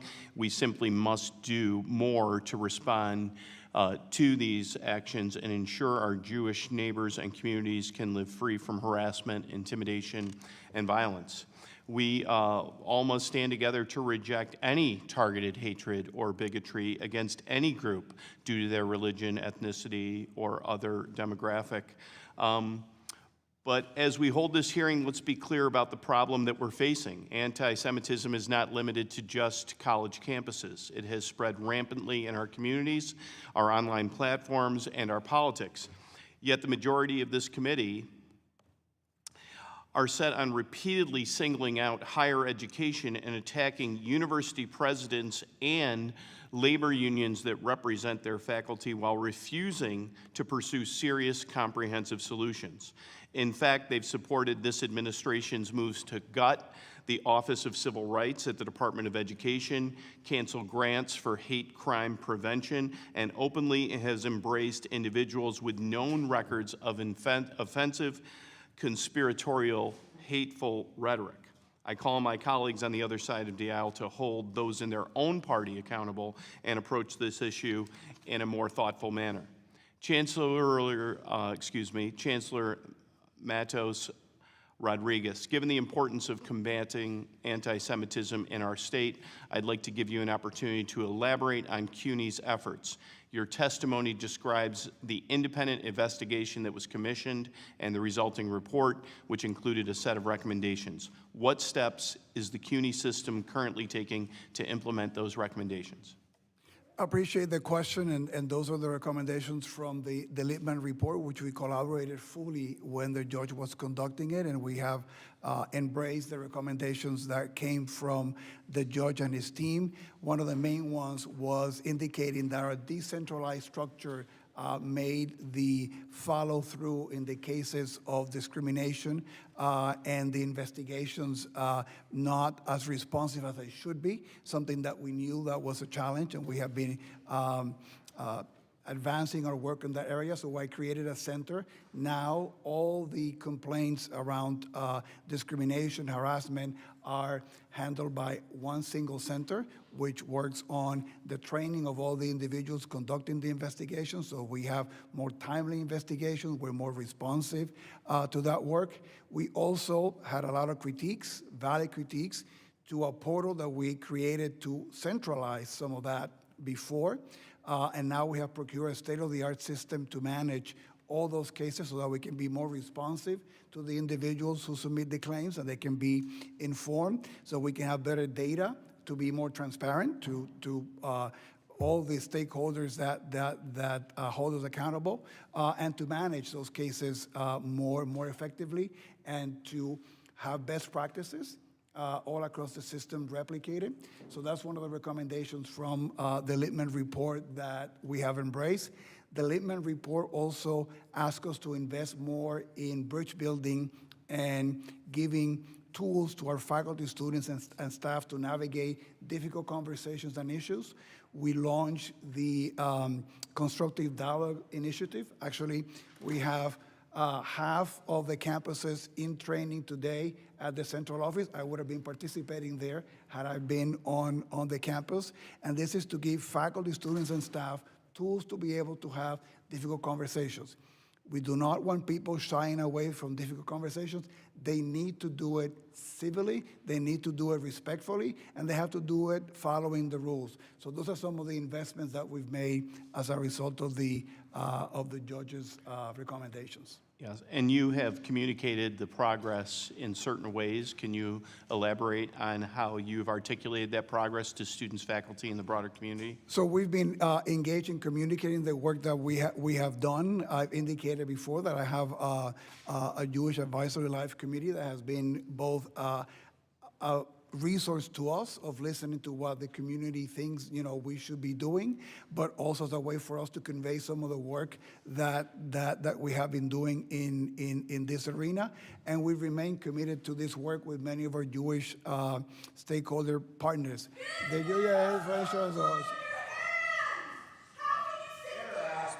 Suspend. The lady.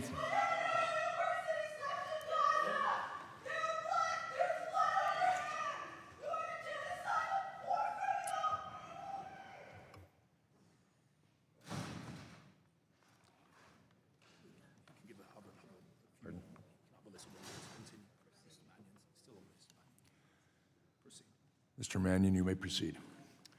Thank you. Chancellor, go ahead.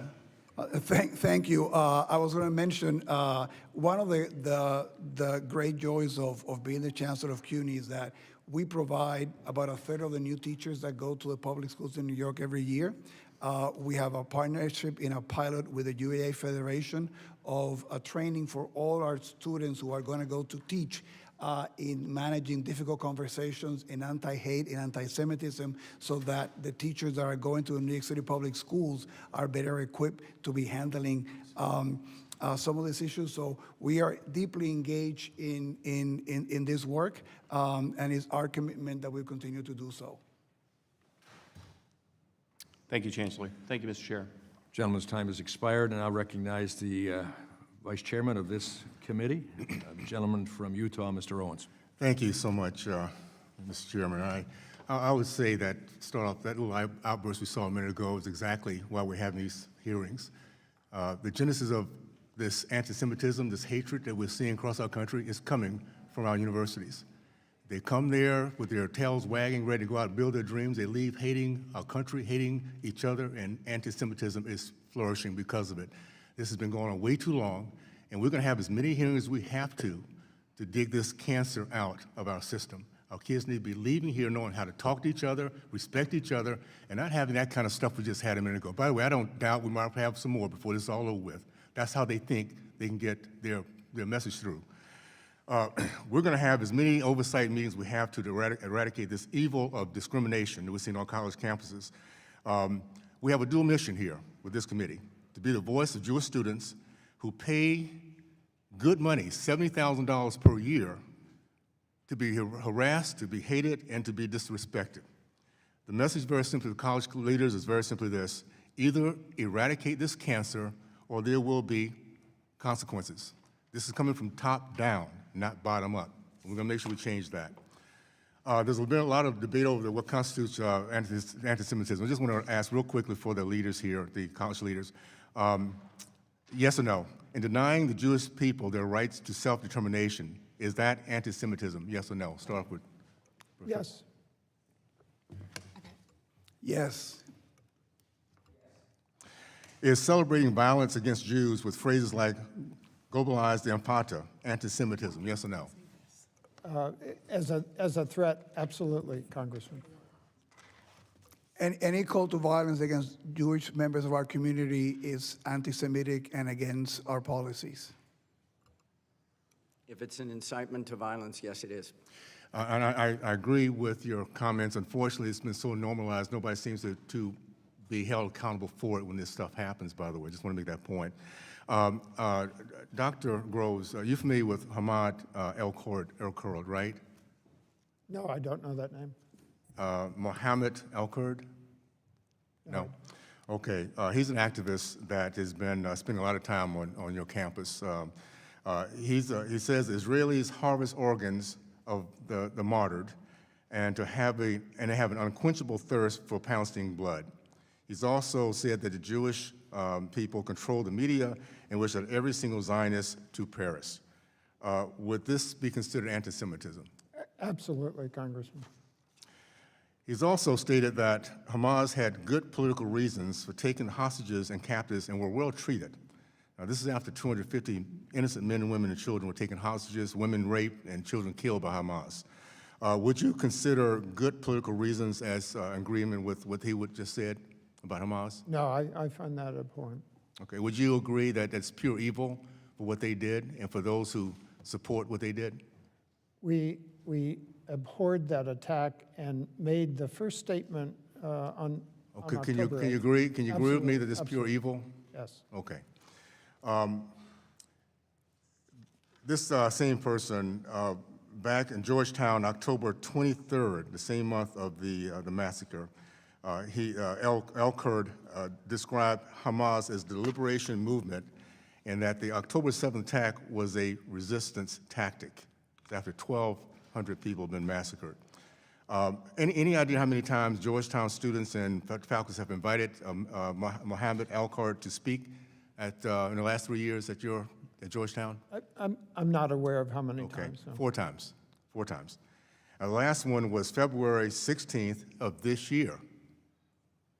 in partnership, Georgetown University, in partnership with the Georgetown Faculty and Staff for Justice in Palestine, invited him to pump his books, to launch his book tour. You and I came through the same era, the 50s and 60s, Dr. Crow. So I would imagine, I know how you're going to answer this, I think. Would you allow a member of the KKK who wished the deaths of Black Americans to speak at Georgetown?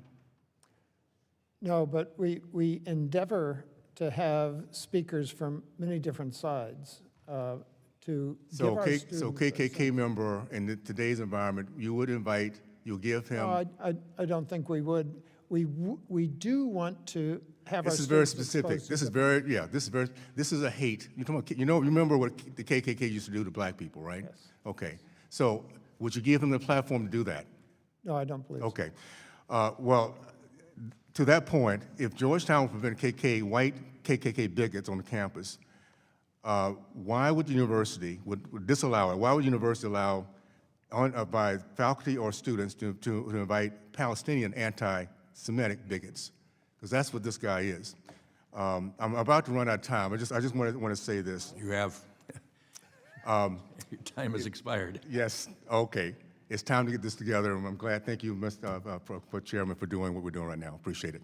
I thank the gentleman. I now recognize the gentlelady from Pennsylvania, Ms. Lee. Thank you, Mr. Chairman.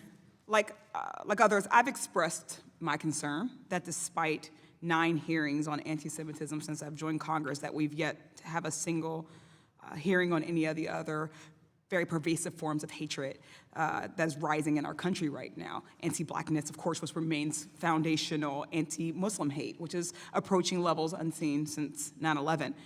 We can't pretend that these are not pressing when a member of this committee who is Black and Muslim is being called a terrorist by another member of this committee. Still, I was encouraged that today's hearing was planning to focus on the underlying causes of anti-Semitism and hate, something the previous 8 have, quite frankly, failed to do in earnest, because we do need to address the underlying factors if college students and any of us ever hope to live in a peaceful and a safe society.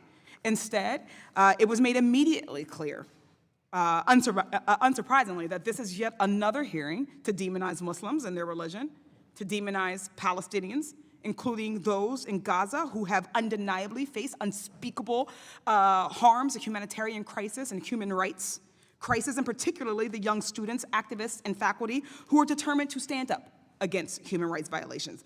This is predictably another public opportunity for Republicans to pit Jewish Americans against Muslim Americans, Muslim against Christian, Black against white, to reinforce the actual underlying factors of hate, which are real systemic harms of white supremacy, and its reinforcement at its highest levels of government. One glaring example is the administration's selective misinterpretation of the weaponization of the civil rights laws.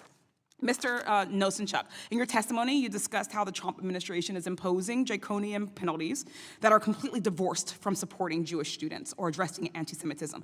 Briefly, how is this administration's assessment of civil rights violations undermining meaningful oversight of campus safety efforts that would support students? Thank you for the question, Congresswoman. As I said in my testimony, there is a proven way to address civil rights violations. Congress, this body, charged the Office of Civil Rights with enforcing Title VI of the Civil Rights Act and ensuring that all students have an opportunity to access their education free from discrimination.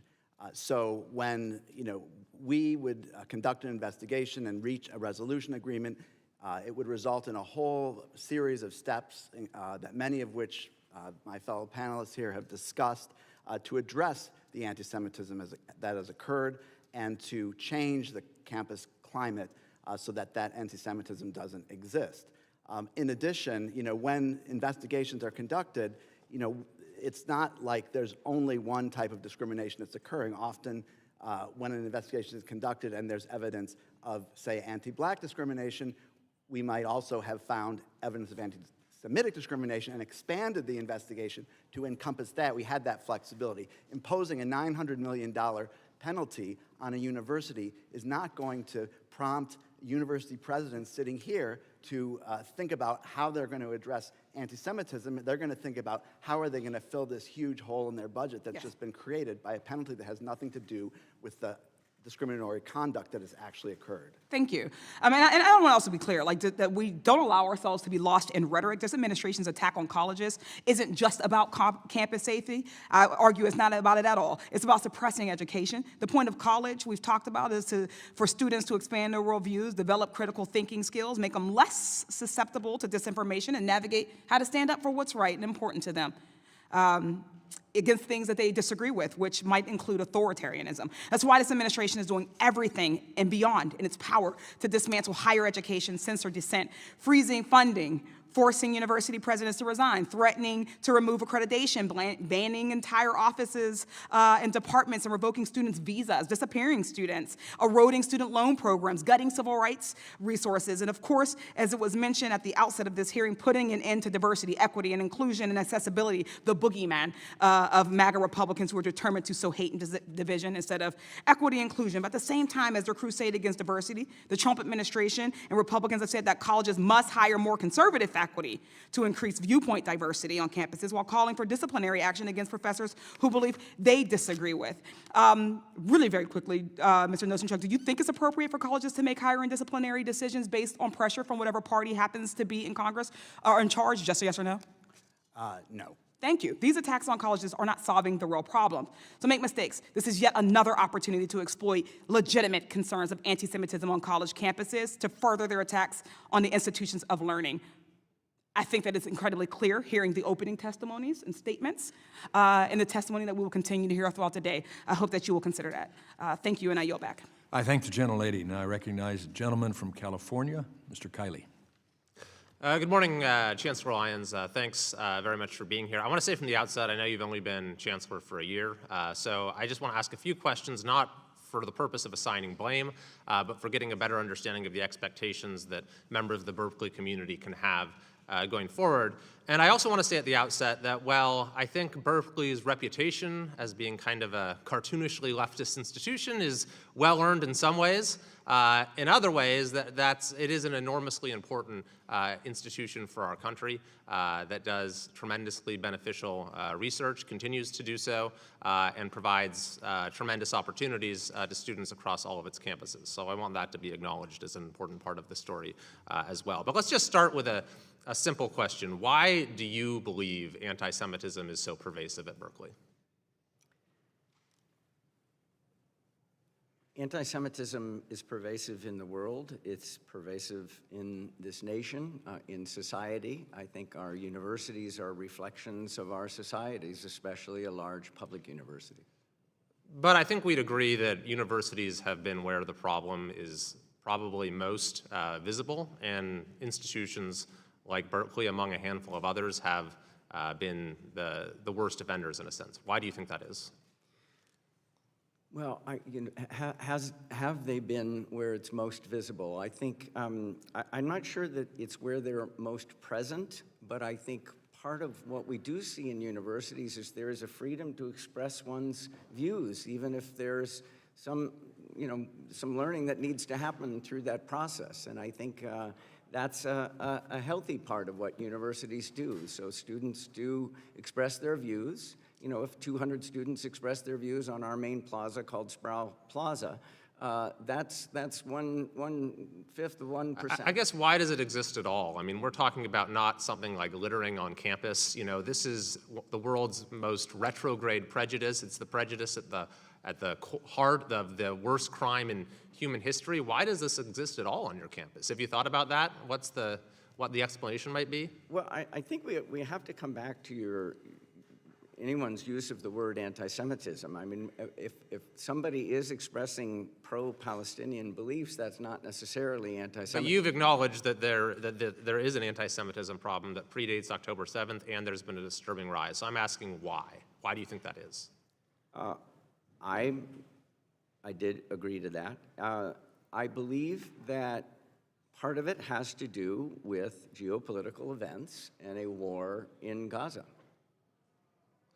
Okay, I mean, I'm not sure that's a full explanation, but I do want to move on to a couple other topics. So there were some incidents that were deeply disturbing on your campus, such as a checkpoint at Sather Gate, where Jewish students, their movement was impeded. Would you agree, and I'm not asking you to comment on individual cases, but that going forward, a student or faculty member who physically obstructs the movement of someone on the basis of their race, ethnicity, nationality, religion, that is just an automatically expellable or fireable offense? Going forward, we have a very clear no tolerance rule for blocking, say, their gate for any reason. And I will enforce it, and we have enforced it. I mentioned that in an earlier comment. But if someone does this specifically against a Jewish student or for someone, any other form of identity, I mean, what should the expectation be for what that student's or faculty member's punishment will be? I think there are some things, if someone's convicted of murder, you'd say automatically expellable offense, I'm sure, right? So what's the punishment here? Well, it's an important question. As we in most universities implemented more sharply defined time, place, and manner rules, we also have to think about how are we going to enforce those rules, usually with some kind of what we call tiered response. So the question is this a first offense? Is it a 20th offense? Was it, how extreme was it? So I've given you a very specific example, though. I don't know if it matters to me whether that's the first or 20th offense. If you're physically stopping someone from getting onto their campus because of who they are, that person should be expelled, shouldn't they? Well, part of it is, were they physically restricting people that were from a different identity group at the same time? There's just a lot of context and facts before somebody could say we need to jump to the point where somebody's getting expelled, and we investigate those. We're very rigorous about our investigations. Yeah, what about the encampment? So we know that your predecessor reached a deal with the encampment organizers, and part of which was to endow this department that's now headed by the wannabe terrorist Magdisi. Would you agree going forward that it's not appropriate to make policy changes in response to demands made by those who are in the process of violating campus rules? I can't second guess my predecessor. The facts and circumstances under which she was leading us at the time, really, I was not in the role as you've pointed out. Going forward, I can speak to that, and that's why you invited me here. And going forward, we, for example, there are certain things that we talk to students about all the time. They make demands. Let's leave ourselves beyond the anti-Semitism question. Is like, do we discuss improving the campus with students? The gentleman's time has expired. You need to. I'm sorry, we have to move on. My time has expired. I think that the issue with the encampment was that it clearly violated campus policies, but that was rewarded by the then chancellor by acceding to their demands. And I would hope that that is not going to be the approach taken by Berkeley going forward. I thank the gentleman, and I recognize the gentlelady from Arizona, Ms. Ansari. Thank you, Mr. Chair. Thank you to all the witnesses for being here today. Anti-Semitism has undoubtedly been on the rise for years. As we all know, although Jews constitute only 2% of the U.S. population, anti-Semitic attacks account for 15% of all hate crimes and almost 70% of all religion-based hate crimes in the country. In the current climate, almost 50% of Jewish college students report feeling uncomfortable, unwelcome, or unsafe on campus because they are Jewish. That is unacceptable. Particularly on college campuses, we've heard concerns about faculty members using rhetoric that at times crosses the line into anti-Semitism and creates hostile environments for Jewish students. And while we are holding hearings to combat anti-Semitism on campuses, the very office in the Department of Education that works to protect Jewish students, the Office for Civil Rights, has been attacked, undermined, and cut by the Trump administration. This office works to protect individuals based on race, color or national origin, sex, age, religion, and disability. And I would be remiss if I didn't mention that in addition to the sharp rise in anti-Semitism, data shows a very clear rise in Islamophobia as well, especially in recent months, a rise in anti-Asian hate, persistently high rates of bias-motivated crimes against Black communities, and FBI data also shows prejudice against sexual orientation, gender identity, and disability bias. And just yesterday, the Trump administration and the Trump-appointed Supreme Court affirmed his plan to dismantle the Department of Education and fire nearly 1,400 employees, 1/3 of their workforce. Mr. Nosenchuk, what effect will the decimation of the Department of Education, and especially this Office of Civil Rights, have on efforts to combat college anti-Semitism? Thank you for that question, Congresswoman. It is the job of the Office for Civil Rights to enforce civil rights laws and keep students safe.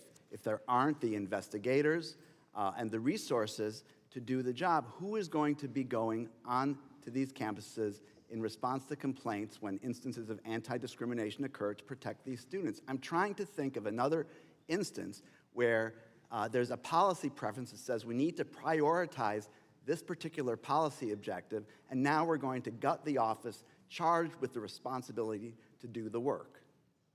And since mass layoffs earlier this year, has the pace of investigation and resolution become faster or slower? My understanding is it's become slower, and that one approach that's been taken is just to dismiss wholesale a whole host of complaints, some unprecedented number within a 3-month period. So on that note, if you could clarify, do you know how many civil rights cases have been dismissed by the Trump administration and how that may compare to prior administrations? Well, I do know that there was this about 3,400 that were dismissed within a 3-month period from March through June, as that outpaced any rate of dismissal before. The way in which OCR operated when I worked there is every complaint that was filed that stated claim that which was within the jurisdiction of OCR was opened for investigation. Doesn't mean that it necessarily resulted in a resolution agreement, but it was opened for investigation because the belief was that every student who has a complaint needs to be heard and their complaint examined to determine whether there has been discrimination that rises to the level of harassment or hostile environment under Title VI, and what the university that is accountable for protecting that student's civil rights is doing about it. Thank you so much. This year, in addition, the Trump administration shuttered 7 out of 12 civil rights enforcement offices, including the offices in New York City and San Francisco, 2 of the regions that are obviously represented on this panel today. Those offices were in the middle of handling over 6,000 cases. Mr. Nosenchuk, what role did these offices play in combating anti-Semitism under your tenure at the Office of Civil Rights? Thanks for that question. They played a very significant role. The offices that were shuttered were some of the most effective offices within OCR. I don't think, frankly, that that's a coincidence, and it happened that a number of those offices were the ones where a significant majority of the unprecedented number of anti-Semitism-related investigations that we opened were being handled, and there was tremendous expertise. If you added it up, I imagine it would be decades or centuries of expertise if you added all the years of all the investigators who worked in these offices and really were deeply committed and are now shattered by the fact that they've lost their jobs and seen the office that they were dedicated to be basically eviscerated. Thank you. This administration has been weaponizing the rise of anti-Semitism in their war against higher education. If they were serious about protecting Jewish students and educators, they would be providing more funding and more staff for the Office of Civil Rights. Thank you. Thank the gentlelady. Her time has expired, and I recognize the gentleman from Missouri, Mr. Onder. Thank you, Mr. Chairman, and thanks to all the witnesses for being here today. Chancellor Lyons, the UAW represents 48,000 academic workers in the University of California system. How many on the Berkeley campus are you aware? I don't have that. Yes, it does. Number here. Well, the UAW has endorsed encampments that feature imagery supporting terrorism, has led student sessions on how to agitate on campus. Union leaders have even come to campus participating in anti-Semitic chants. A microbiology grad student filed a lawsuit, Yaniv versus UAW 4811, alleging that the union's activity contributed to a hostile work environment and violation of Title VII and the California Fair Employment Act. In your opinion, does the UAW contribute to anti-Semitism on the University of California, Berkeley campus, or in the system? It would be inappropriate for me to speak to a case that is clearly in litigation, so I won't do that. I think it's also important to understand that unions are independent organizations, right? We don't control them, they don't control us. So it's not something that we have any direct control over. Okay. Now, here is an area where the union does seek to interact with Berkeley. The UC UAW strongly supports BDS, boycott, divest, and sanction, and is looking to impose it on the U of California system. In January and April of 2024, the UAW passed resolutions to that effect. If in the next round of collective bargaining, the UAW demanded a provision that implements BDS, would you counsel for agreeing to such a provision or oppose it? It is the stated policy of the University of California that we do not boycott countries. We have specific rules for when divestment can be considered, and we're very systematic about how we apply those rules. I can speak for myself personally. I would oppose it. Thank you. And it's been reported that the UC UAW prepared a list of members of the UC Board of Regents with Jewish or Israeli ties and targeted them for investigation. What if UAW proposed a provision under which Berkeley and other University of California schools would disclose to the union any grants, donors, programs, or professors with ties to Israel? Would you counsel for agreeing to such a provision? There were some facts on the front end of your question that I take to be true, but I have no information on, so sure. I can't comment on that whatsoever. If they were asking for, in general, we do not provide information to the public or to outside entities like unions, and if it's publicly available, then it's publicly available, they can find it. So in general, we would not provide that kind of information unless there's some legal reason why we needed to. Thank you, thank you. Mr. Groves, so Georgetown has a number of foreign campuses, Jakarta, Florence, London. I was wondering, I found myself wondering, how did the Qatar connection and Qatar campus of Georgetown University come to be? Did Qatar approach Georgetown or vice versa, or how did that work? This happened way before my time, so it's only through oral history that I know the answer. How long has it been? 2005, so that's been 20 years ago. Okay.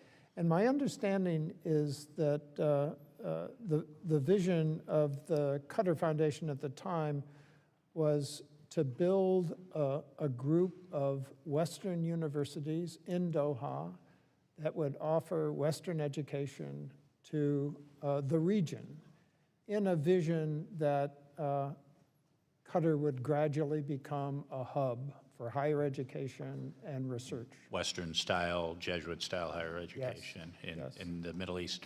Thank you. I'm out of time. Thank you very much. I yield back.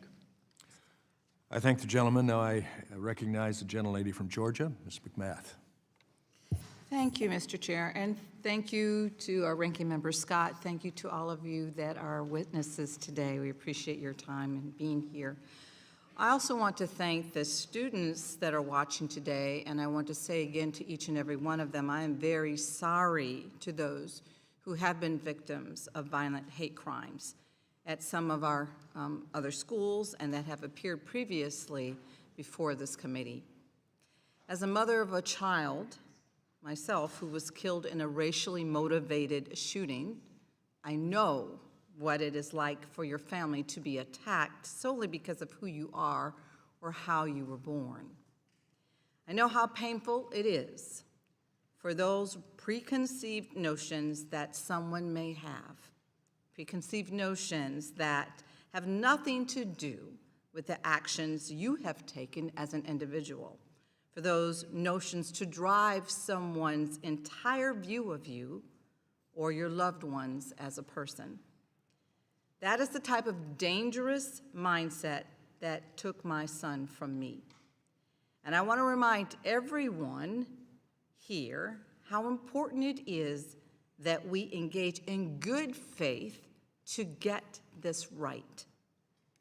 Anti-Semitism remains a growing threat on campus today, but the actions taken by the majority are not motivated by the rooting out of the evils of anti-Semitism and other forms of hate in American society. These actions today, they're not going to improve the situation. They are only fostering further distrust between different groups on and off campus.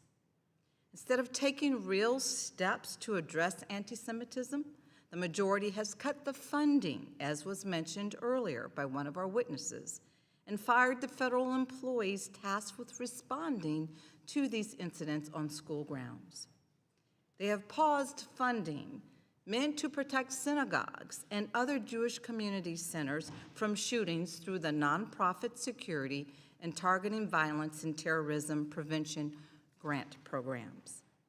They have openly defended the actions of violent felons and rabid anti-Semites, criminals that were directly involved in attacking police and killing an officer here at our Capitol on January 6th. When white supremacists marched through the University of Virginia chanting, "Jews will not replace us," the president said that there were very fine people on both sides. These are not the actions of a party or president who is engaging in good faith. In the attempt to explain away one of the oldest forms of hate solely for political gain is truly wrong. It undermines the centuries of interfaith struggle to build bridges and take the difficult but very necessary steps that will bring peace. It cheapens the sacrifice, the contributions of countless everyday people who have lived these realities, who put their reputations on the line and found it within themselves to put those preconceived notions aside, to really try to solve and resolve these differences, not just talk past each other. Fighting anti-Semitism should not be used as a political tool. The work is simply too important. The stakes are just too high. Today, Georgia is home to the largest population in the Deep South, my state. My home state has become a beacon of prosperity for Jewish families, hoping to live together in peace, free from judgment regarding their faith. But it has not always been this way.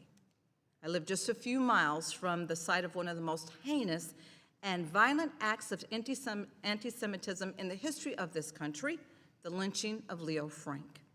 It takes the vigilance from all of us to ensure that the atrocities of the past never repeat themselves. I ask the American people and all those who care about religious freedom in this country, all those who want this country to live up to the promise that all of us were created equal, please compare what they hear from my Republican colleagues during these hearings to the actions that they take when the cameras aren't rolling. And I yield. Thank the gentlelady. Now I recognize the gentleman from Pennsylvania, Mr. McKenzie. Thank you, Mr. Chairman, and I appreciate the fact that we're continuing our hearings about anti-Semitism in higher education because it continues to be a persistent problem that we see far too often. My first question is for Dr. Lyons. This is the Education and Workforce Committee. We just heard from the last questioner on our side of the aisle about the relationship with the union UAW Local 4811 at the UC system and how they have been engaging in explicitly political activity, demanding divestment from Israel. And you've said that you don't support that. So what guardrails is the university going to put in place to make sure that collective bargaining is not used to push foreign policy demands? I'm not an expert in collective bargaining, but demands can be made. The other side of any negotiation is free to make demands. I think the position of the University of California has been clear and will continue to be clear. Gentlemen will suspend.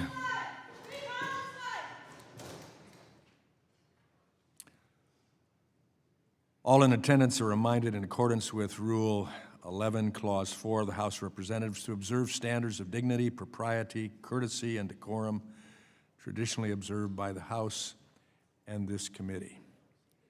The chair notes that there is this disturbance that takes place, but this committee will continue and will complete its planned hearing.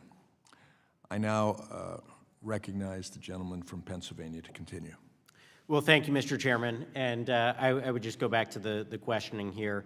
They can certainly make demands, but in a negotiation, if the administration stakes out a very clear position that they will not be accepting of foreign policy considerations being forced into a union negotiation, obviously that would help your leverage in this process and make it less likely that those things would go forward. Is that something that you're going to be willing to do?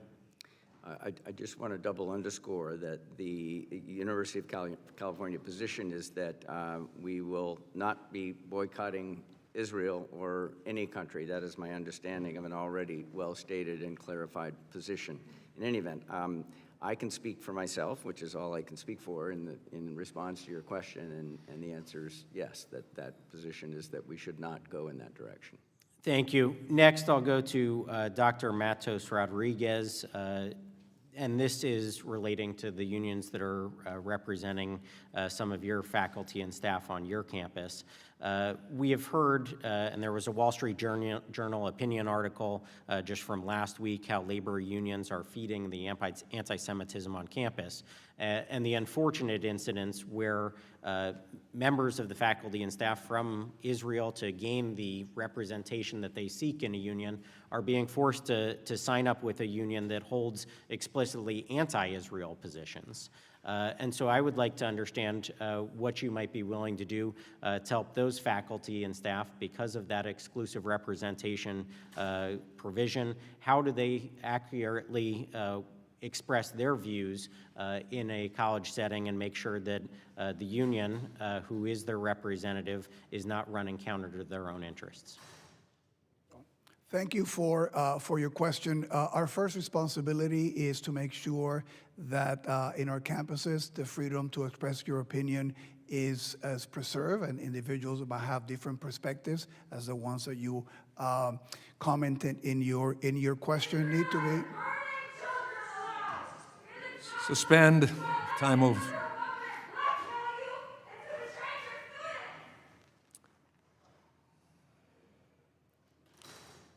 I don't know if it's appropriate, but I was expecting that one. I now recognize the gentleman to continue his questioning. Having said that, the other part of that is that we expect everybody to conduct themselves, every faculty, staff member, and student at the City University of New York, with the utmost level of professionalism and to abide by oral policies.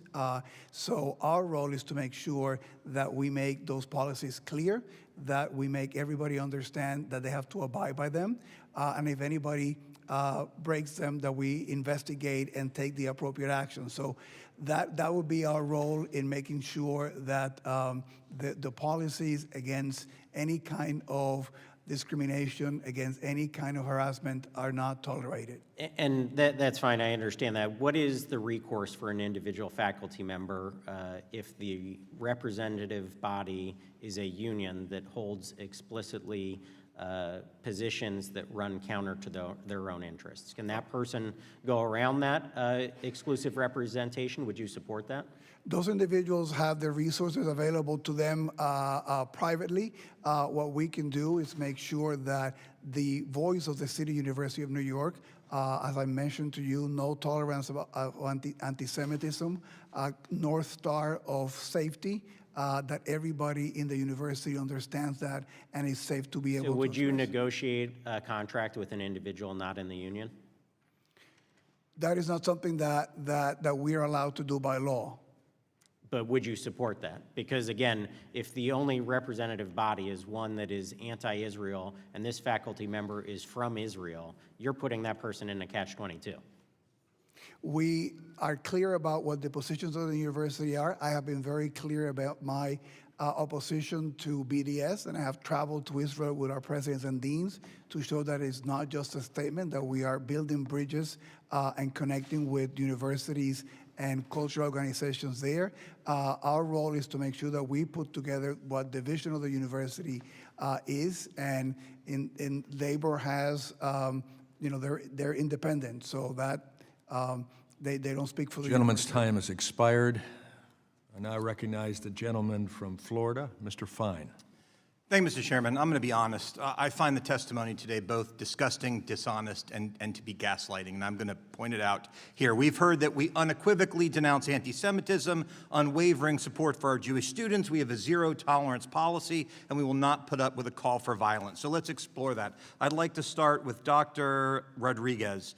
Emmanuel Ness, the chair of your political science department, said he supports, quote, resistance by any means necessary, which includes violence. How can you say those statements that you support your Jewish students? Shut up and get out of here. Gentleman will suspend. Gentleman will suspend. Get out of here, you loser. Come on.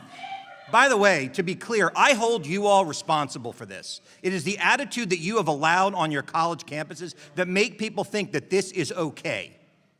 That is why this happens, because you have someone like Emmanuel Ness that says resistance by any means necessary, and I assume this person still works at your school. Is that correct? Microphone, please. Any call for violence against Jewish members of our community is entirely unacceptable. So why does this person still work there? Any individual or faculty that has a complaint of breaking our rules, we will investigate them and take the appropriate disciplinary action if warranted. Corinna Mullen at John Jay College said, after October 7th, the right of Palestinian armed resistance is just, and just last month was filmed chanting, up, up, up with freedom, down, down, down with Zionist scum. This is a professor that teaches your Jewish students. How can you say you have an unwavering zero-tolerance policy when this person teaches at your school? Again, I believe that that faculty member is no longer teaching with the university. Any call for violence, any call for supporting Hamas or terrorism is entirely unacceptable, and we made those statements several times. At Berkeley, you're next. You created in the fall of 2024, you named Usama Makdizi the inaugural chair of a new endowed program in Palestinian Arab studies. On October 7th, Makdizi described the Hamas attack against Israel as, quote, resistance. Why would you give a job? See, I understand freedom of speech, but you get to decide who to hire. Why would you give a position to someone who said October 7th was justified? Why? Usama Makdizi, Professor Makdizi, is a fine scholar. He was awarded that position from his colleagues based on academic standards. Great. So on February 5th, 2024, this great academic, you're showing the problem, said, quote, I could have been one of those who broke through the siege on October 7th. This is what you think is good, and then we're surprised when people come in here and behave this way. I'm going to move on to Georgetown. You've got a campus in Qatar.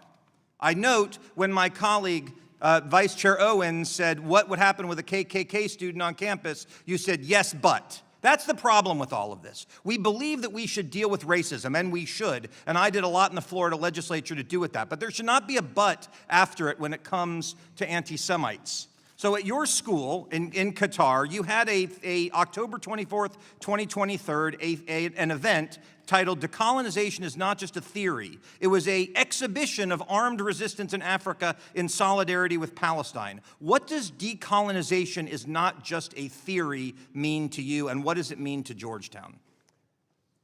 I don't have knowledge of that exhibition. This was a student-led event, Congressman. All right, so I have 90 seconds left, and I'm going to end with this. I have a 17-year-old who will be applying to school next year. He's in Washington interning right now. And how in good conscience could you tell my son, who is Jewish, who's the reason I wear this kippah, how could you tell my son in good conscience that he would be safe at any of your schools? I'll give each of you, 20 seconds to try to answer that question.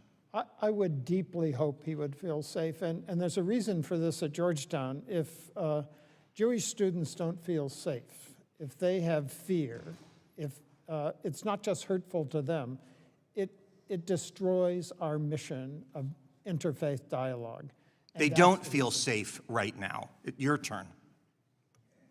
I have spoken to many students. We have recruited actively in the Jewish community at CUNY. I've actually began a program of extending a program that we have of recruiting in the high schools to the yeshivas, which is College Now. And again, we have listened. I have met with the students, gone to Hillel, listened to their concerns, and I've told them that we need to do better. We have made the changes, and we're showing the results.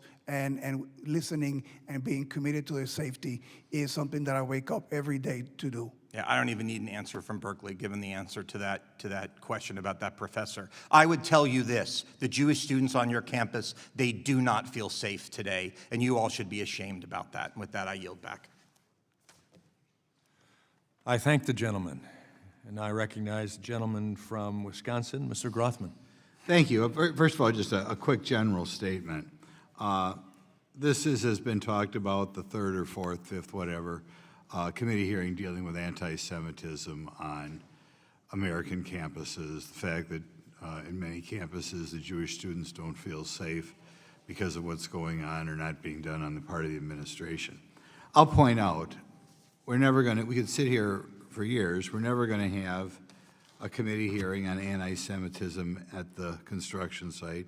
We're never going to have one anti-Semitism working in retail or working in manufacturing or in the military or anti-Semitism in the retirement home. This is basically a university problem. And I think it became a problem because we have such a slanted overall view of the world in the university compared to the country as a whole. You know, in an ideal world, I think you'd say that the university faculty represents a cross-section of the country. But we all know that's not true. If we talk to university professors, they'll tell you I was the only person out of 20 people here who voted for President Trump in my department or whatever. And, you know, not every state keeps track of, you know, which party you register in. But in universities that they do keep track, or people do studies, the universities are just overwhelmingly Democrat, which is a breeding ground for this anti-Semitism, because right now, the progressive wing of the Democrat Party, not the entire Democrat Party, but the progressive wing of the Democrat Party, which kind of drives the train over there, this anti-Israel feeling has become one of the things, along with global warming or racism or whatever, that becomes the norm. I'll ask a couple of you guys. I guess I'll start with Dr. Lyons. Do you feel your university ideologically across the board represents the country as a whole, or even California, as far in disciplines in which there's an ideological component? Law school, journalism school, political science. Does it bother you if it is, you know, the country as a whole right now is about 50-50. Does it bother you that you do not, that I assume, like most college campuses, your student body and your faculty, especially your faculty, don't even remotely represent America? Ideological or political considerations are not conditions for employment at UC Berkeley. That's true. No, the question is, if we were talking about affirmative action and you had 8,000 faculty and 5 were black, you would say that's a problem. Now, given that everybody brings a certain ideology to their job, particularly if you're teaching students, that is a problem if it doesn't represent America. I mean, I've been doing this for over 20 years, a politician back home and here. Again and again and again, I hear from college students who can't say what's on their mind in an essay or whatever because they know the teacher will give them a bad grade, or feel the teacher give them a bad grade if you didn't give the progressive viewpoint of the world. Does this bother you, and do you think this is any of the problem? We'll ask you, Dr.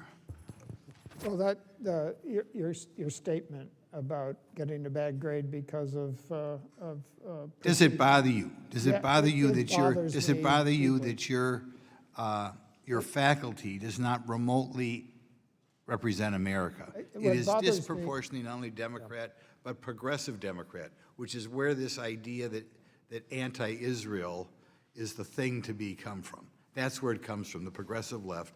And way disproportionately, your faculty also comes from the progressive left. That's why these people get away with this and think it's normal. What bothers me, Congressman, is anything that interrupts a dialogue across different intellectual positions. So it doesn't bother you if 95% of your faculty in disciplines that have an ideological component are progressive Democrats? Not if we have a Oh, thriving good. dialogue. Okay, across Mr. different- Rodriguez, what do you think about that? Well, we have about 20,000 faculty members of the City University of New York, and they are a diverse group of. Do they of faculty members. represent, do they even remotely represent America as a whole? I have no way of knowing You that. must, idea, when you walk around campus and it was a week going to the last election, were there robust debates in which half the people were for Trump? Of course not. You're very, very skewed faculty, which is where this whole problem comes from. Do you acknowledge that your faculty does not ideologically The gentleman to finish represent the America? question as quickly as possible. Again, we have a large number of faculty, and they represent diverse points of view, diverse political viewpoint all across the City University of New York. If I ask you to name. The gentleman's time has expired. Thank you for being friendly. He yields back. I now recognize the gentlelady from Minnesota, Ms. Omar. Thank you, Chairman. It seems that the majority on this committee is eager to continue enabling this administration's repressive agenda. President Trump's attack on civil liberties and academic freedom are well documented. While Republicans continue their charade, new information about the Trump administration's policy of ideological deportations is coming to light. Last week, a senior ICE official testified in court that the agency is using the website Canary Mission to target students for deportation. Canary Mission is an anonymous site that blacklists and doxes individuals, charging them with anti-Semitism through little evidence or zero due process.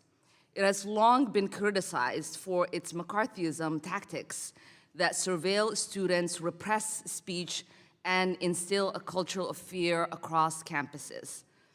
This is a site that reframes attending an anti-war protest as supporting pro-Hamas rally. It is not known who runs this site, but the agenda is clear: pro-Palestinian advocacy cannot be tolerated.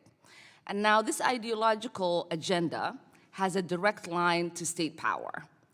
Let's recall the high-profile case of student Romeza Ozturk, who was illegally detained by ICE and held for 6 weeks after writing an op-ed in support of Palestine.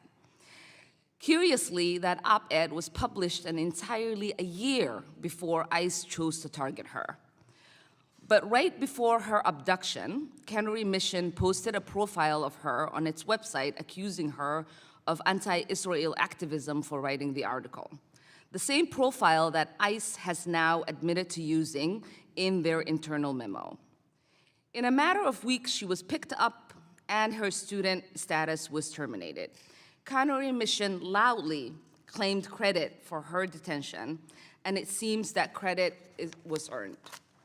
This shameless authoritarian display of weaponizing a blacklist to crack down on political speech and detain academics is a page directly out of the McCarthy playbook.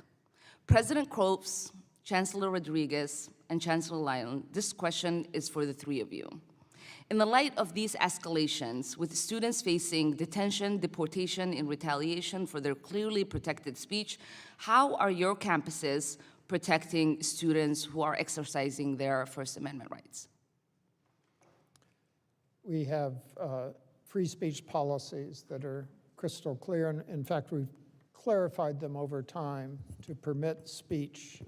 We don't permit any violence with regard to to the promotion of any particular viewpoint. And we try to act on violations of those policies quickly and fairly. Thank you, Chancellor Rodriguez. We make sure that all students are informed about our policies. We want students and all the members of our community to exercise the right to free speech, but they have to do it abiding by our rules and regulations.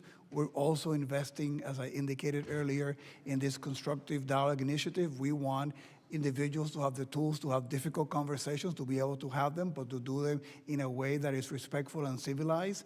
And the best way also to empower the students is to provide them with information.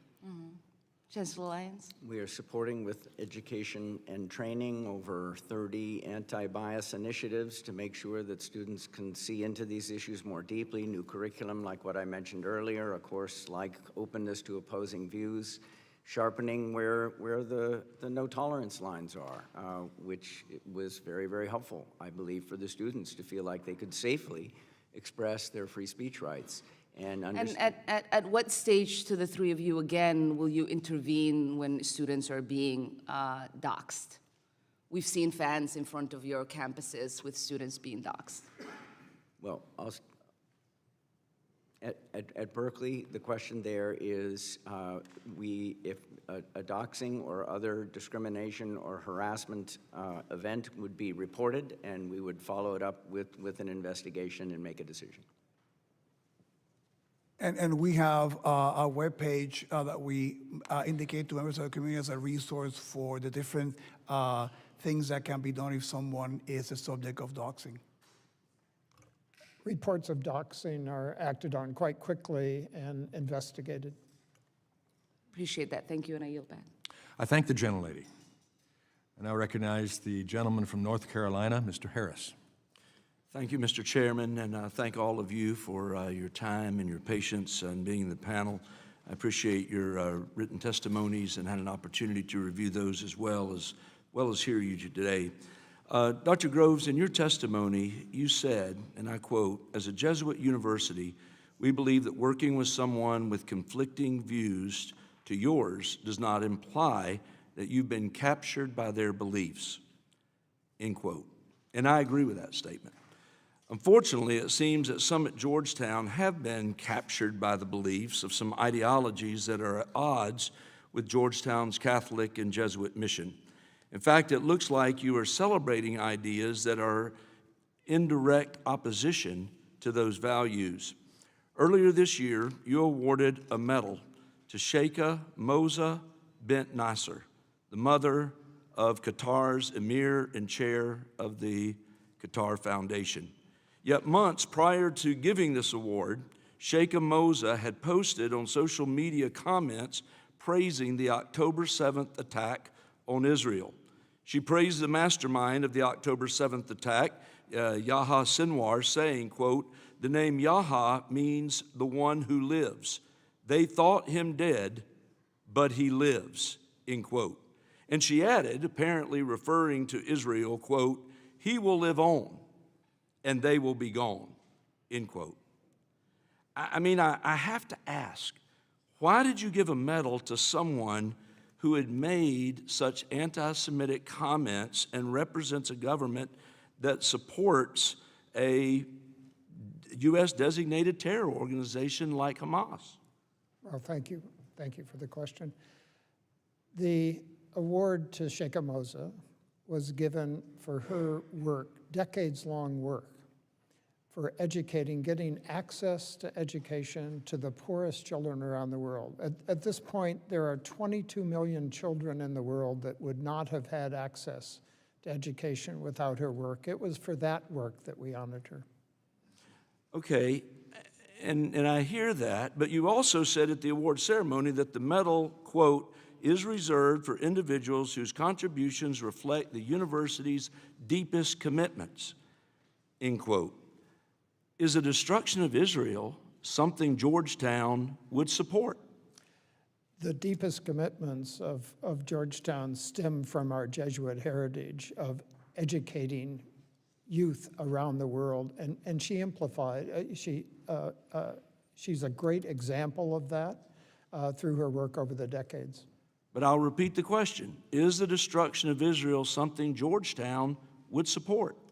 I don't support that tweet. That tweet is not consistent with Georgetown policy. We honored her for her decades of work in access to education to the poorest children of the world. Okay, if her remarks don't reflect the university's deepest commitments, would you consider revoking the medal? We will not revoke the medal because the reason for the medal remains true. Her decades-long work in educating the poorest children of the world. 22 million children having education that they wouldn't have had without her work. Chancellor Matos Rodriguez, a Jewish student withdrew from Brooklyn College after her professors repeatedly described Jews as white oppressors. They told her that Jews, therefore, had no right to speak about their history of oppression. Are Jews white oppressors? I do not share that belief. I find the commentary entirely unacceptable, and I also find deeply disturbing that a student that was accepted to one of our schools felt that needed to do something like a transfer because of that. DEI is fundamentally based on dividing people by the color of their skin and categorizing them on that basis as oppressor or oppressed. With that in mind, do you believe that DEI ideology makes campuses a safer place for Jewish people? Diversity has been part of the City University of New York since its founding. We represent the diversity that we have all across our 5 boroughs. It's been one of the key elements of the DNA of CUNY since the founding of the Free Academy. So we are committed to that work of diversity, and it's been part of CUNY's work since its founding. So are DEI programs an effective way, you would say, to address anti-Semitism? We, in our work, when we work with students who are coming in and we teach them about the diversity of all our communities, we include anti-Semitism and the members of the Jewish community as part of that diversity effort. Okay. Mr. Chairman, I yield back. I thank the gentleman. I now recognize the gentleman from Indiana, Mr. Messmer. Thank you, Mr. Chairman. Mr. Matos Rodriguez, following up on Ms. Stefanik's line of questioning from earlier, in 2021, you hired Salih Abdallah as CUNY's Chief Diversity Officer, despite her previous employment at the Council of American Islamic Relations, or CARE. The Director of CARE said after the October 7th attacks that he was happy to see people breaking the siege. Is CARE an anti-Semitic organization? Again, the comment that you describe is entirely unacceptable and inappropriate. I don't know about their policy about being anti-Semitic or not. For the City University of New York, we do not tolerate anti-Semitism of any kind.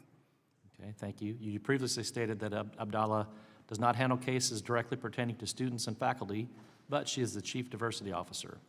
Considering her background, was it appropriate to hire her to oversee CUNY's anti-discrimination efforts? Again, that hire was not a direct hire that I made. Our commitment is that all our employees and faculty and staff abide by our policies and by our code of conduct, which would include no tolerance for anti-Semitism. That's the conduct that we expect. And if any employee is seen to be breaking those rules, they'll be investigated and the appropriate disciplinary action will be taken. Okay. You have said that Abdallah's work at CARE is consistent with CUNY's commitments to inclusion and respect. Do you remain confident that she can objectively investigate anti-Semitism at CUNY?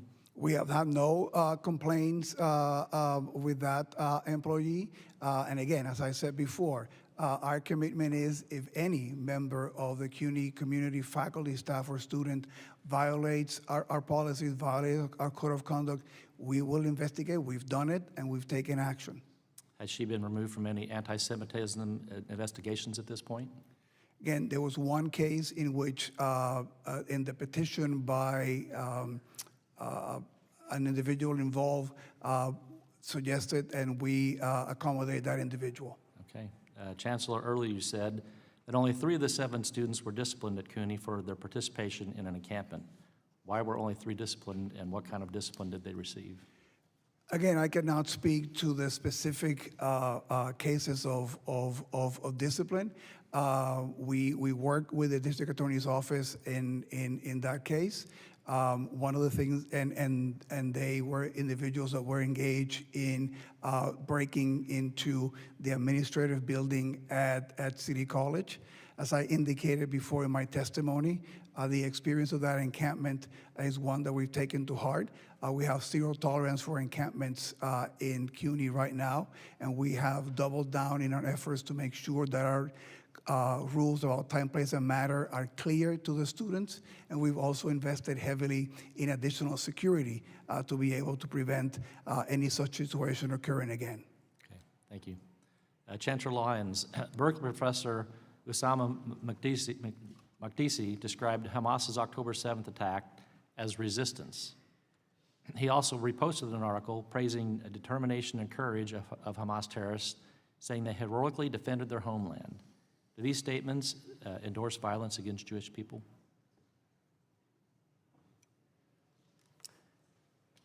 I cannot speak to the specific elements of that. Different people have different views on that. Any call to violence or repeat of the horrific violence of October 7, in my perspective, is objectionable and unacceptable. So those that would view those remarks that way would have to take it the same way. They are unobjectionable and arguably a call to violence.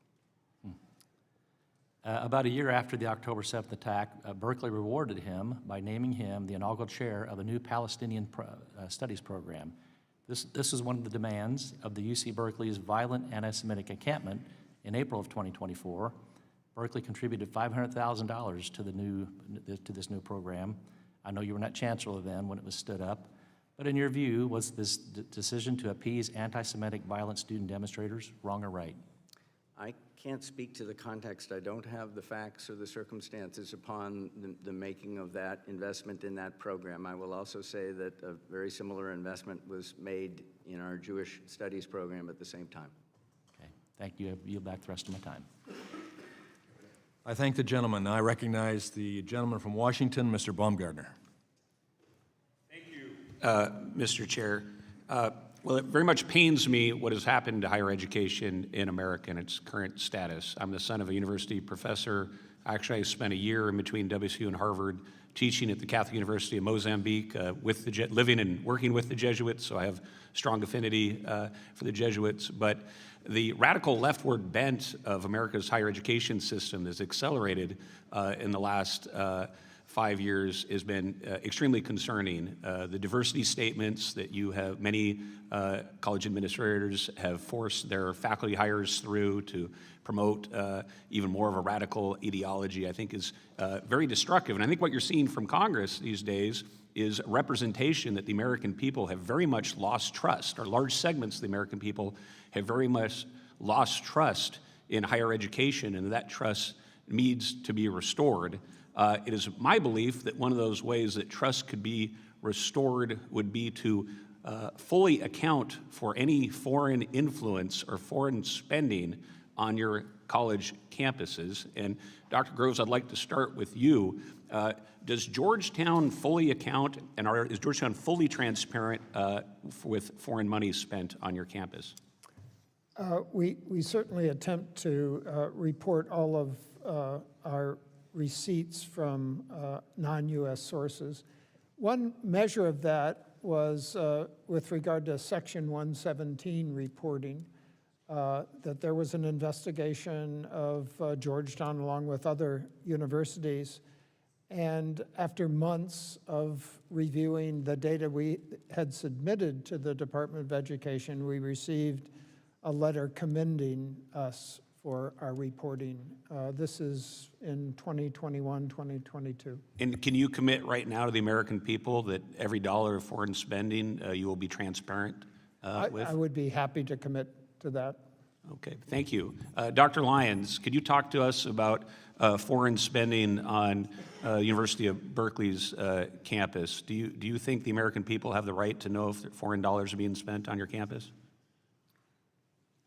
We, like other universities, were very, very careful about any foreign monies that come into the university. The university is funded across many, many different sources, and we are very, very careful to vet countries of concern as America's interests would require us to. And you would commit to full transparency of foreign spending on your campus? Well, as a public university, I am not ready to commit to that on the fly. There are different donors to the university who request anonymity. Well, what do you think that says to the American people when you want to hide foreign influence on your college campus? Do you think that restores trust? I can assure you, and what I'd be very, very happy to be very transparent about is exactly what is our process for vetting those things. We say no to a lot of foreign money, I promise you that. Give me an example of foreign money you've said no to. I'm not in a position to provide that information, but I'm very happy to be fully transparent. But you could understand at a time when large segments of the American population has seen university campuses go ever farther left-wing and more radical, and there's a deep concern about foreign influence on college campuses, lack of ability for Americans, high school graduates to be able to get spots on college campuses. You could understand why it would be concerning to have a university president come before Congress and say, we don't want to be fully transparent about foreign influence. I want to be fully transparent about the process by which we make sure that our process has integrity and that we are acting in America's best interests. But why if a foreign government wants to put money onto your campus, wouldn't you be willing to tell lawmakers, the American people, about that? Well, my understanding is that there are, in fact, currently a lot of disclosure requirements around that, although it's not an area of my specific expertise. I think we disclose an awful lot of that information to the government currently. Okay, well, I'm just going to ask you one more time. Do you commit today to being fully transparent? Every dollar of foreign spending that takes place on your college campus, you would let the American people know about? I am glad to bring that back with my team and consider it, but I'm not ready to make that commitment today. I yield back, Mr. Chair. I thank the gentleman. I recognize the gentlelady from Michigan for her 5 minutes of question, Ms. McLean. Thank you, and thank you all for being here today. Thank you, Mr. Chairman, for holding this hearing. I want to start with you, Dr. Lyons. You're the chancellor at the University of California, Berkeley, and you've been at the university for how many years? I was an undergraduate there and came back on the faculty just over 30 years ago. Okay, so you've been around, you've seen a lot of things. Do you believe that Jewish students feel safe on your campus? I believe that most Jewish students feel safe on our campus. You think there's any that don't? Yes. Yeah, why do you think that is? Well, I think there are Jewish people that don't feel safe in lots of parts. I'm not talking about lots of parts. I'm talking about the university in which you are in charge of. Why do you think that is? I think there is anti-Semitism in society, and I'm not talking about society, and I appreciate your diversion of the question. I'm talking about the university. So why do you think Jewish students don't feel safe at your university in which you're in charge of? Just curious.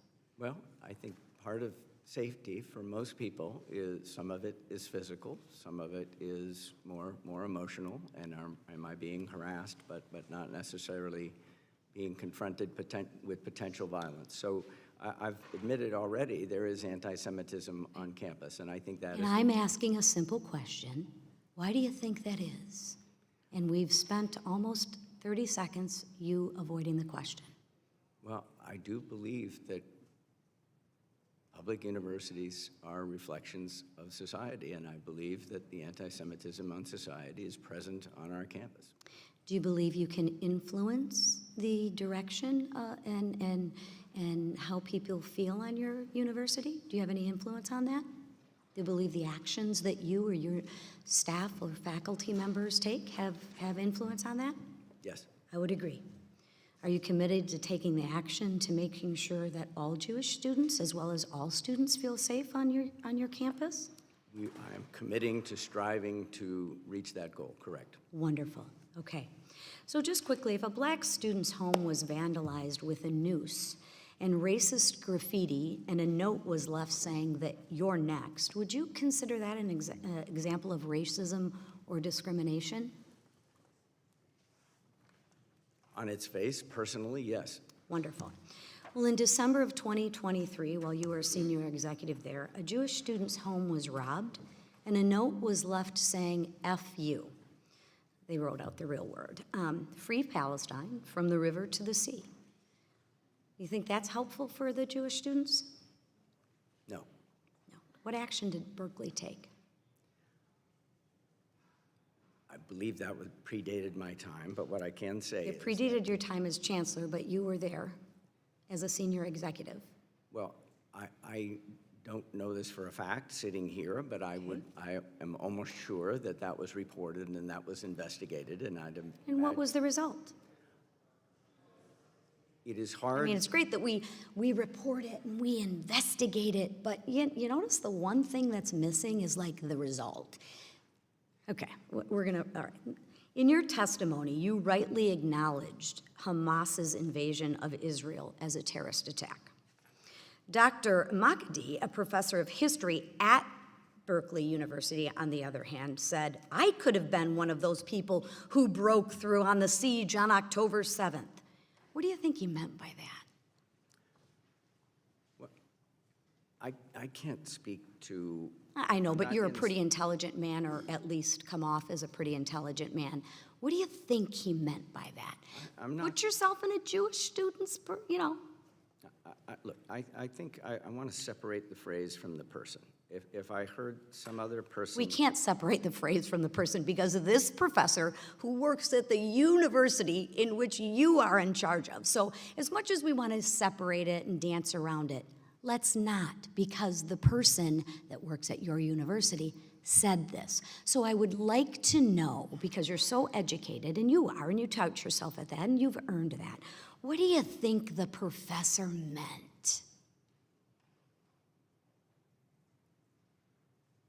Hello? I believe it was a celebration of the terrorist attack on October 7th. Right. Do you think, did you have any conversations with this professor? I've had conversations with this professor, yes. Yeah, and what was his response? And what were the conversations?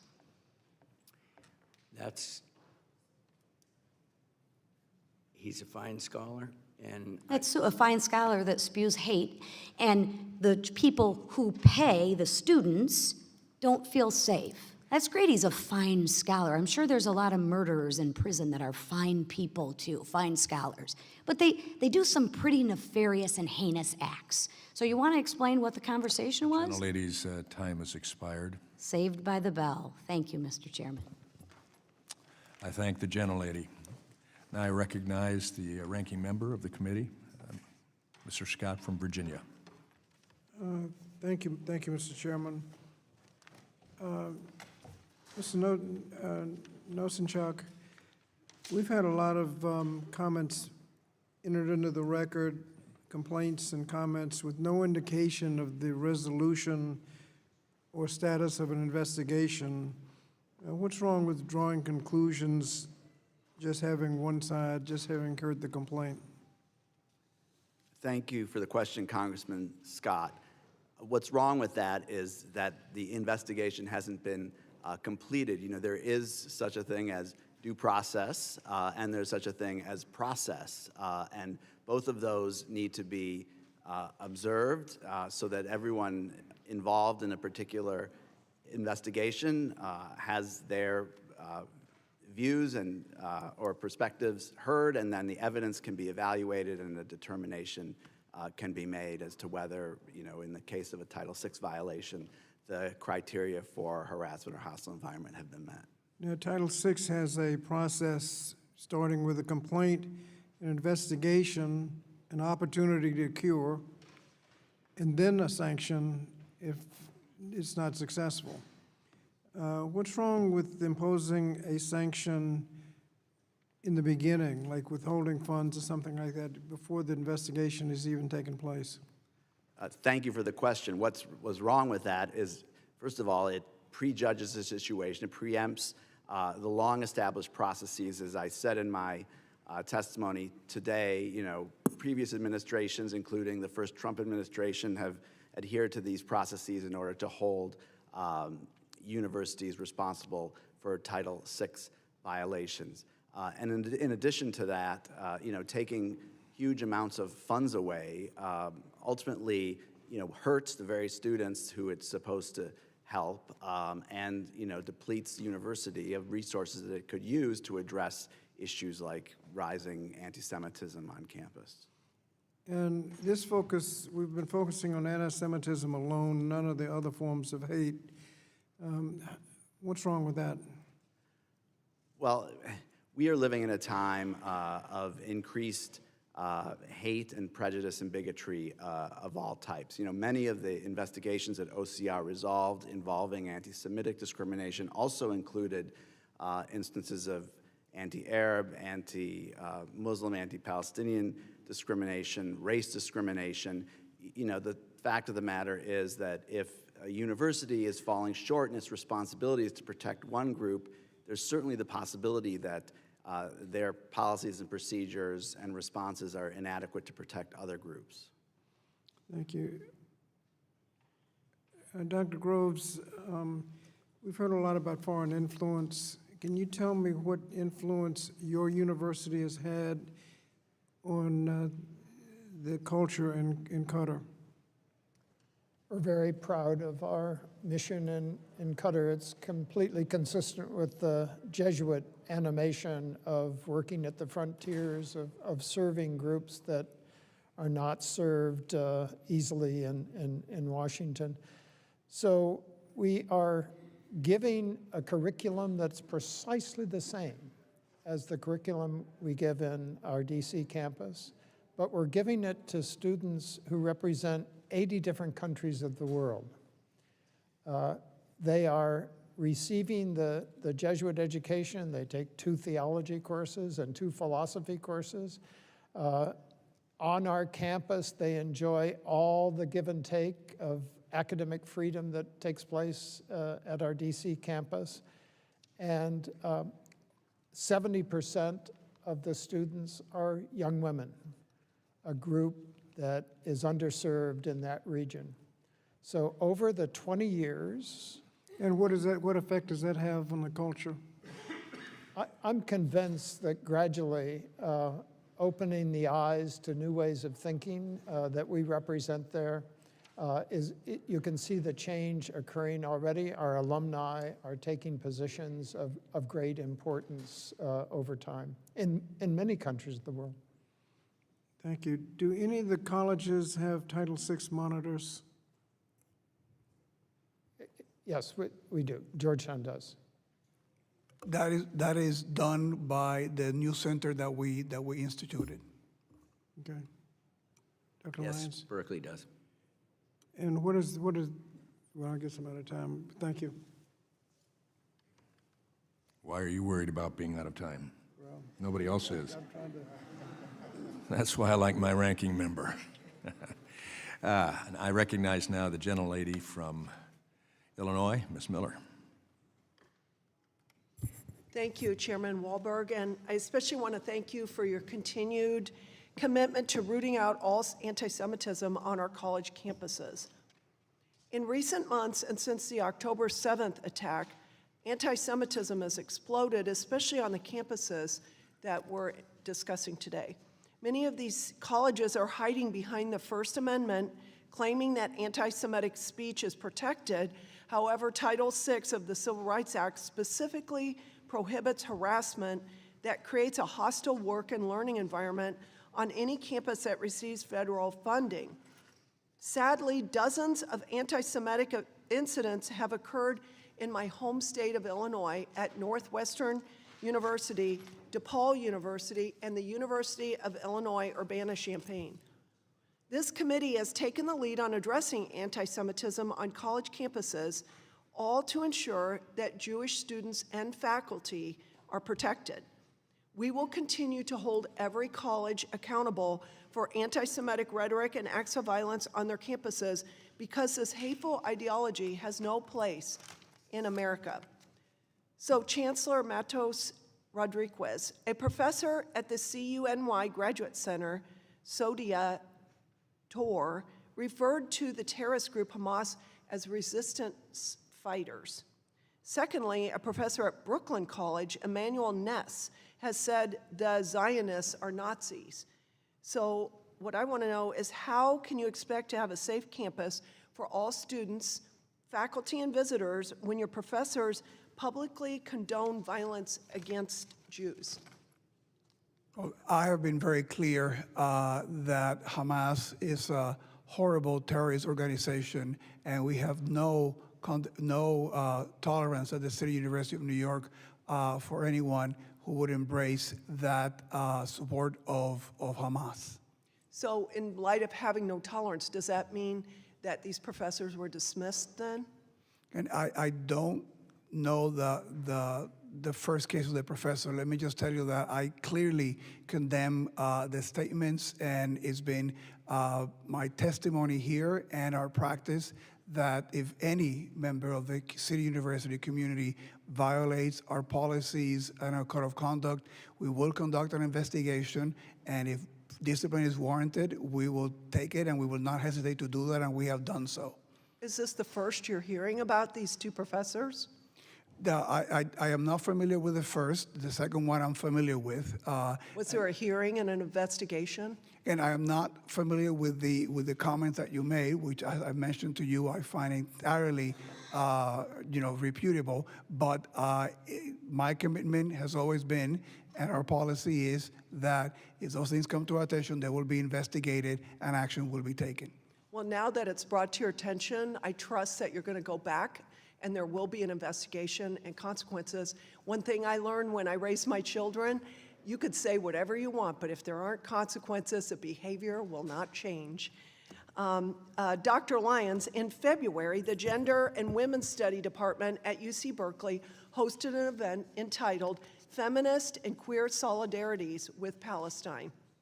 During the event, speakers repeatedly denied that Israeli women were gang raped by Hamas terrorists on October 7th, 2023, and argued that Israel was weaponizing feminism.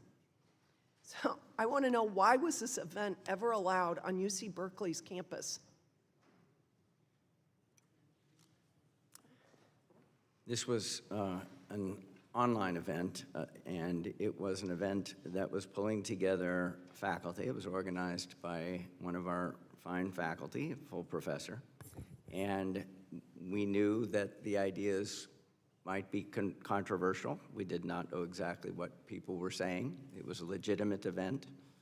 I did not prevent it from happening because I felt that keeping the marketplace for ideas open was really important in this instance.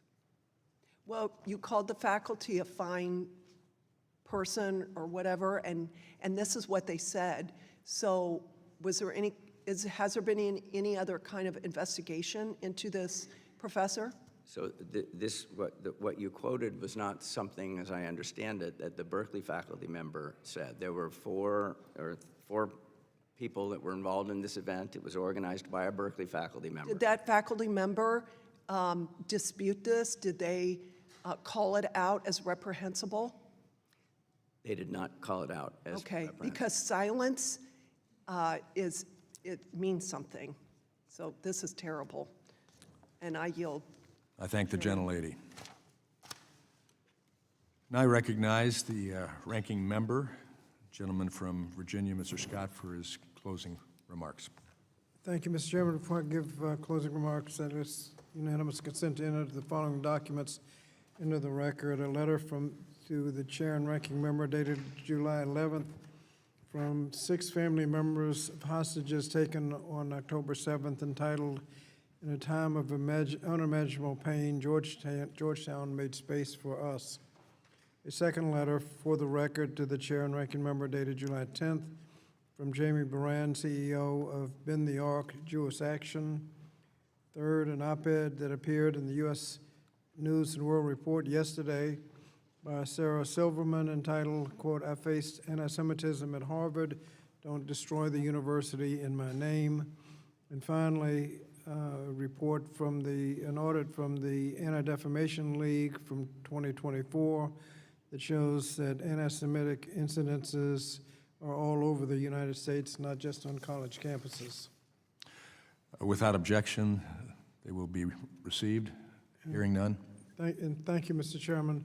Mr. Chairman, I'd like to take a moment to note two incidents that occurred during this hearing that demand a response.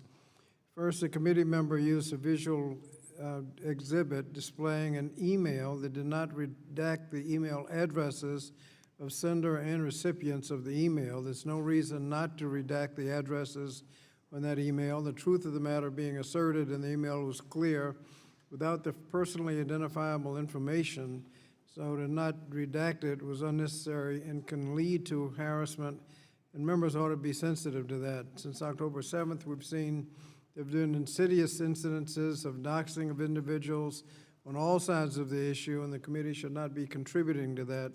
I understand, based on my parliamentary inquiry, that the committee does not have a policy on this, but I urge that we work together to develop such a policy. Duly noted.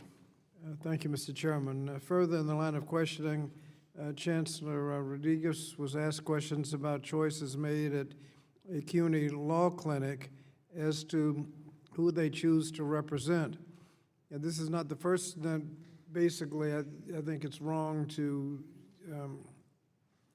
evaluate lawyers based on their clients, but this is not the first time the committee has asked questions about how a law school clinic operates and who they represent. The last time we attempted to do so, the clinic hauled the committee and two of the chairs into court, arguing in their lawsuit that the letter, quote, reflects a bare desire to harm plaintiffs for their association with left-wing causes that the committee does not like, and for the protected speech reflected in their progressive left agenda.